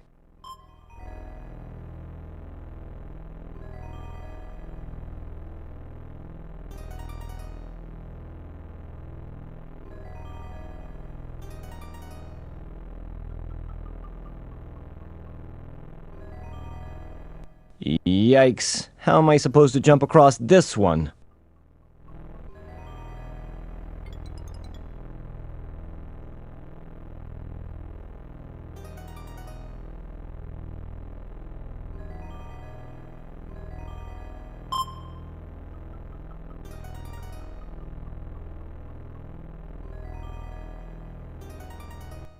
Man, that was close.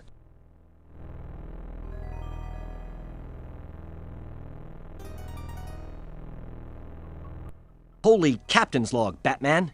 There are a few more of those nanites here. How am I going to handle this one? This is the Meninges.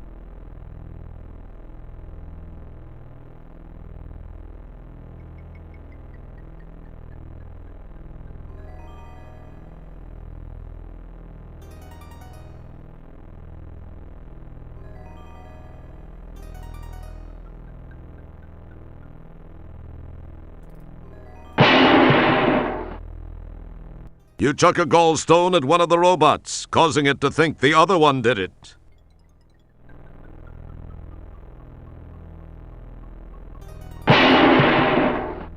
You chuck another gallstone, this time at the other robot, who also thinks the other one did it.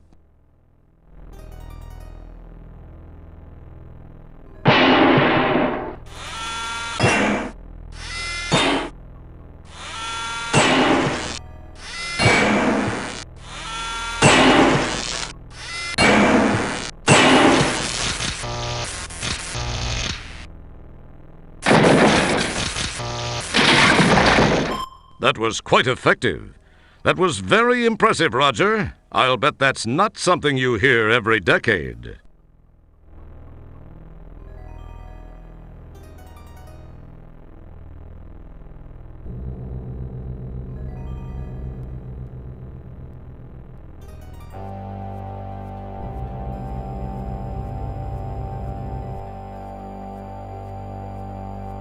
It's a recently constructed shaft between the hemispheres of Stellar's brain. This button takes you down.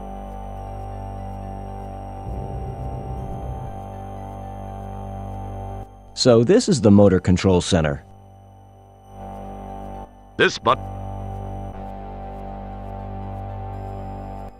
sign says this is her pleasure center.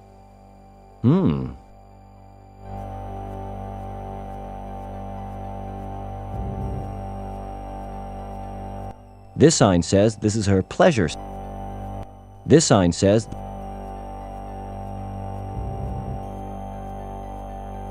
Interesting. The sign says this is Stellar's cough control center.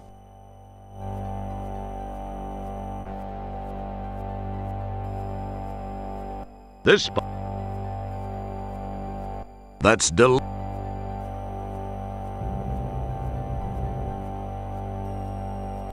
Oh, this is her choice of men center. It looks a little odd. This button.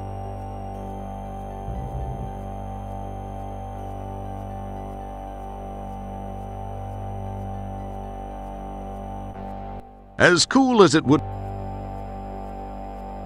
Boy, would. That's an.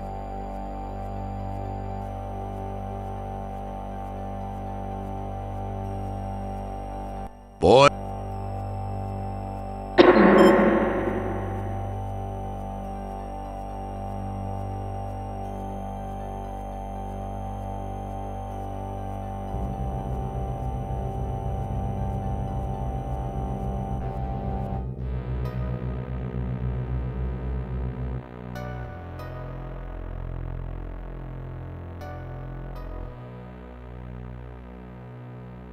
A huge pile of debris is standing in front of what appears to be some sort of passage. Light pours through the opening.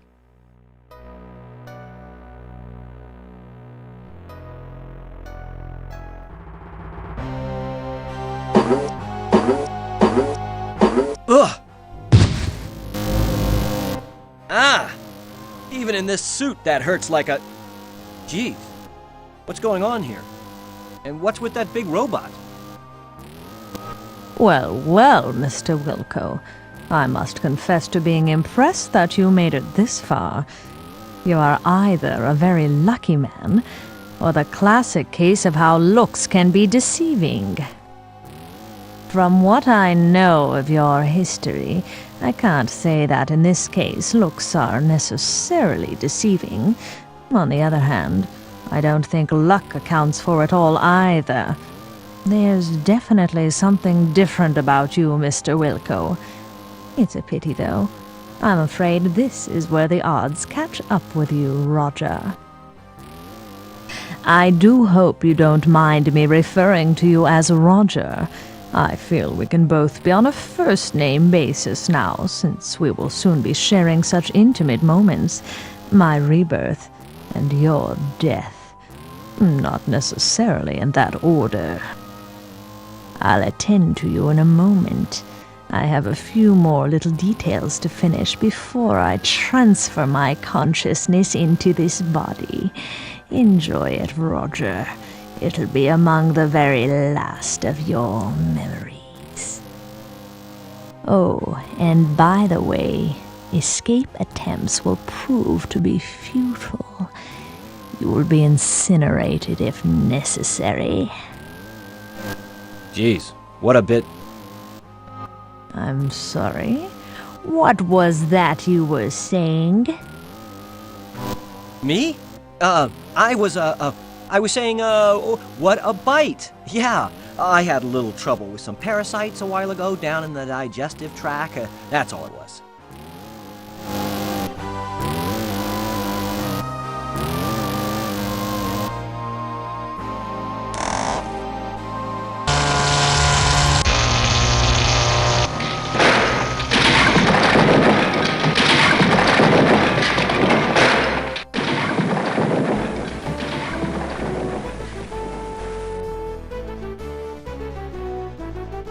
Wow, that was actually a great idea. Go figure.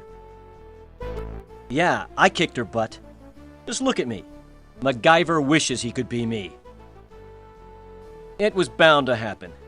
The never-ending battle between good and evil was once again waged, and once again, good has emerged victorious. Yes, and with me on its side, how could it lose? Yes, once again, I have struck a blow for good over evil. It was in a... Hey! Ah! What? But I thought I took care of you. Well, it appears you thought wrong now, doesn't it, Roger? Wilco, I haven't survived this long without taking precautions. The robot was just hardware. My mind still exists. Oh, real wonderful. Ooh! Ah! Hey, watch those tentacles, lady. I thought that being partially embedded in the street on polysorbate was a strange feeling.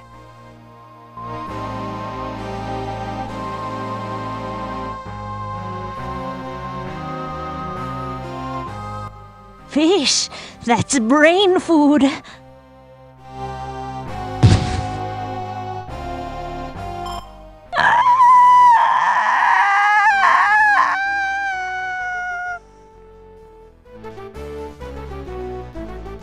All right, she actually chowed down on that rancid fish. I thought I'd never get rid of that fish.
Nice shot! Oh, there you are, Wilco.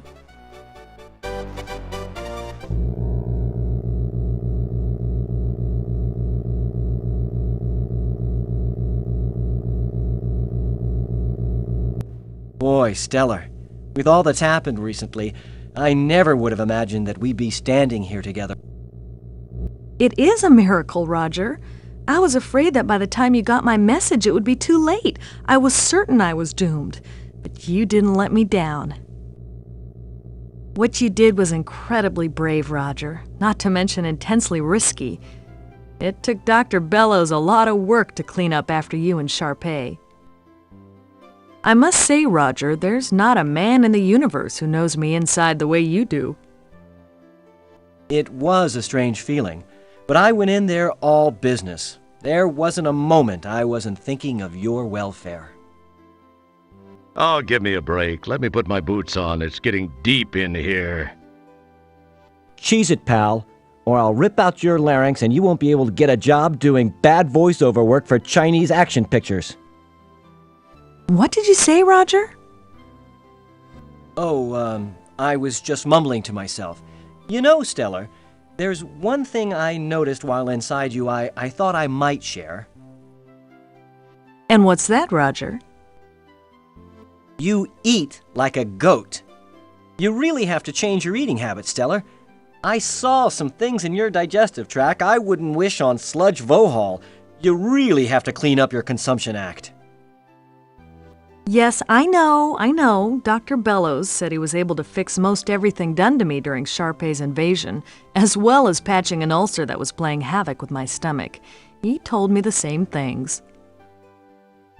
You might also try chewing. You had a hunk of twinkoid wedged in your throat that would have gagged Linda Lovelace. Okay, Roger, okay, I got the message. Let's change the subject, shall we? Ask me where I'm stationed next. Why don't you just tell me? Boy, some fun you are. Sorry, I guess I'm a little grumpy. I had a real day. I had to clean the captain's log entry container. Then somebody got a nice buzz in 8 rear and decided to take a wormhole ride in the Hollow Suite. They hit a few wrong buttons, and the next thing I know, I'm cleaning Virgon nebula sets and hors d'oeuvres off every wall and ceiling. Apparently, they truly did make the room spin. Boy, they spackled everything. Had to use the putty knife to chip loose some of the chunks of... Roger, I'm sorry you had a rough day, but can we please change the subject? Oh, sorry. Anyway, I think you're gonna like your next assignment. Really? What is it? Where is it? Sorry, you're just gonna have to wait to find out.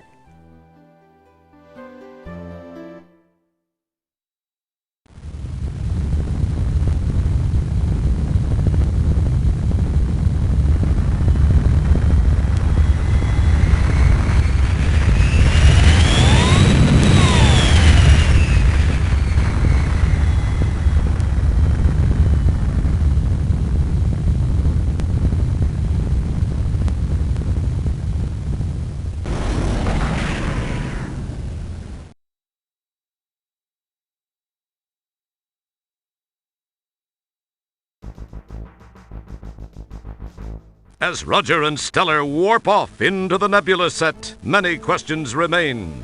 Will Roger and Stellar become an item? How will Beatrice Wankmeister react when she hears about this new friend in Roger's life? Will Roger's voice be a few octaves higher as a result? Would they dare to make another one of these things? Only time and money will tell. I've been up to my lips in urinal pucks lately. I hope it's something different.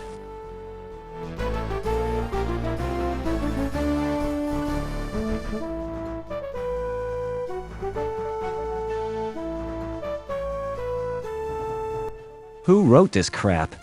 Oh, yeah, Scott. Yeah, well, yeah, then good work.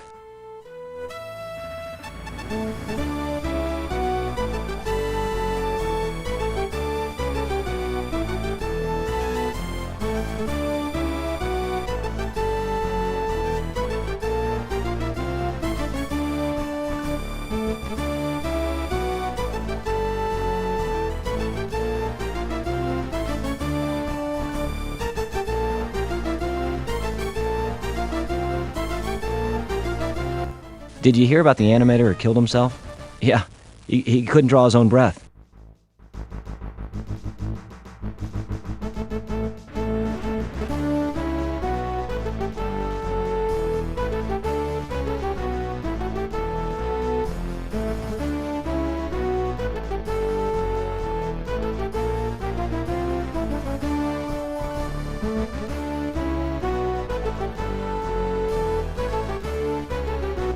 These, by the way, are the credits.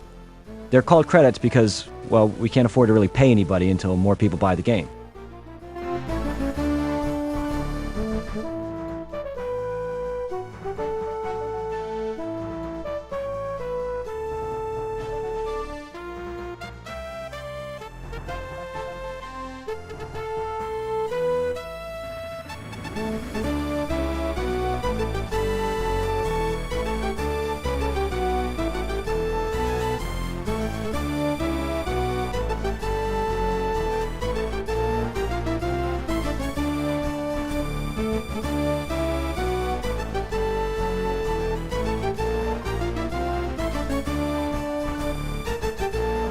All these people worked on this dumb game?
Thank you. Bye-bye. Bye-bye. Bye-bye. That's it. Bye-bye. No more. Bye-bye. That's it. All finished. Bye-bye.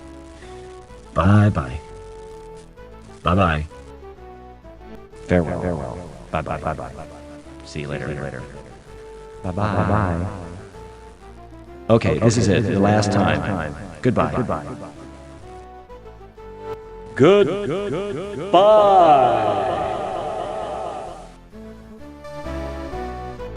Thank you for playing Space Quest 6. This is Gary Owens, signing off.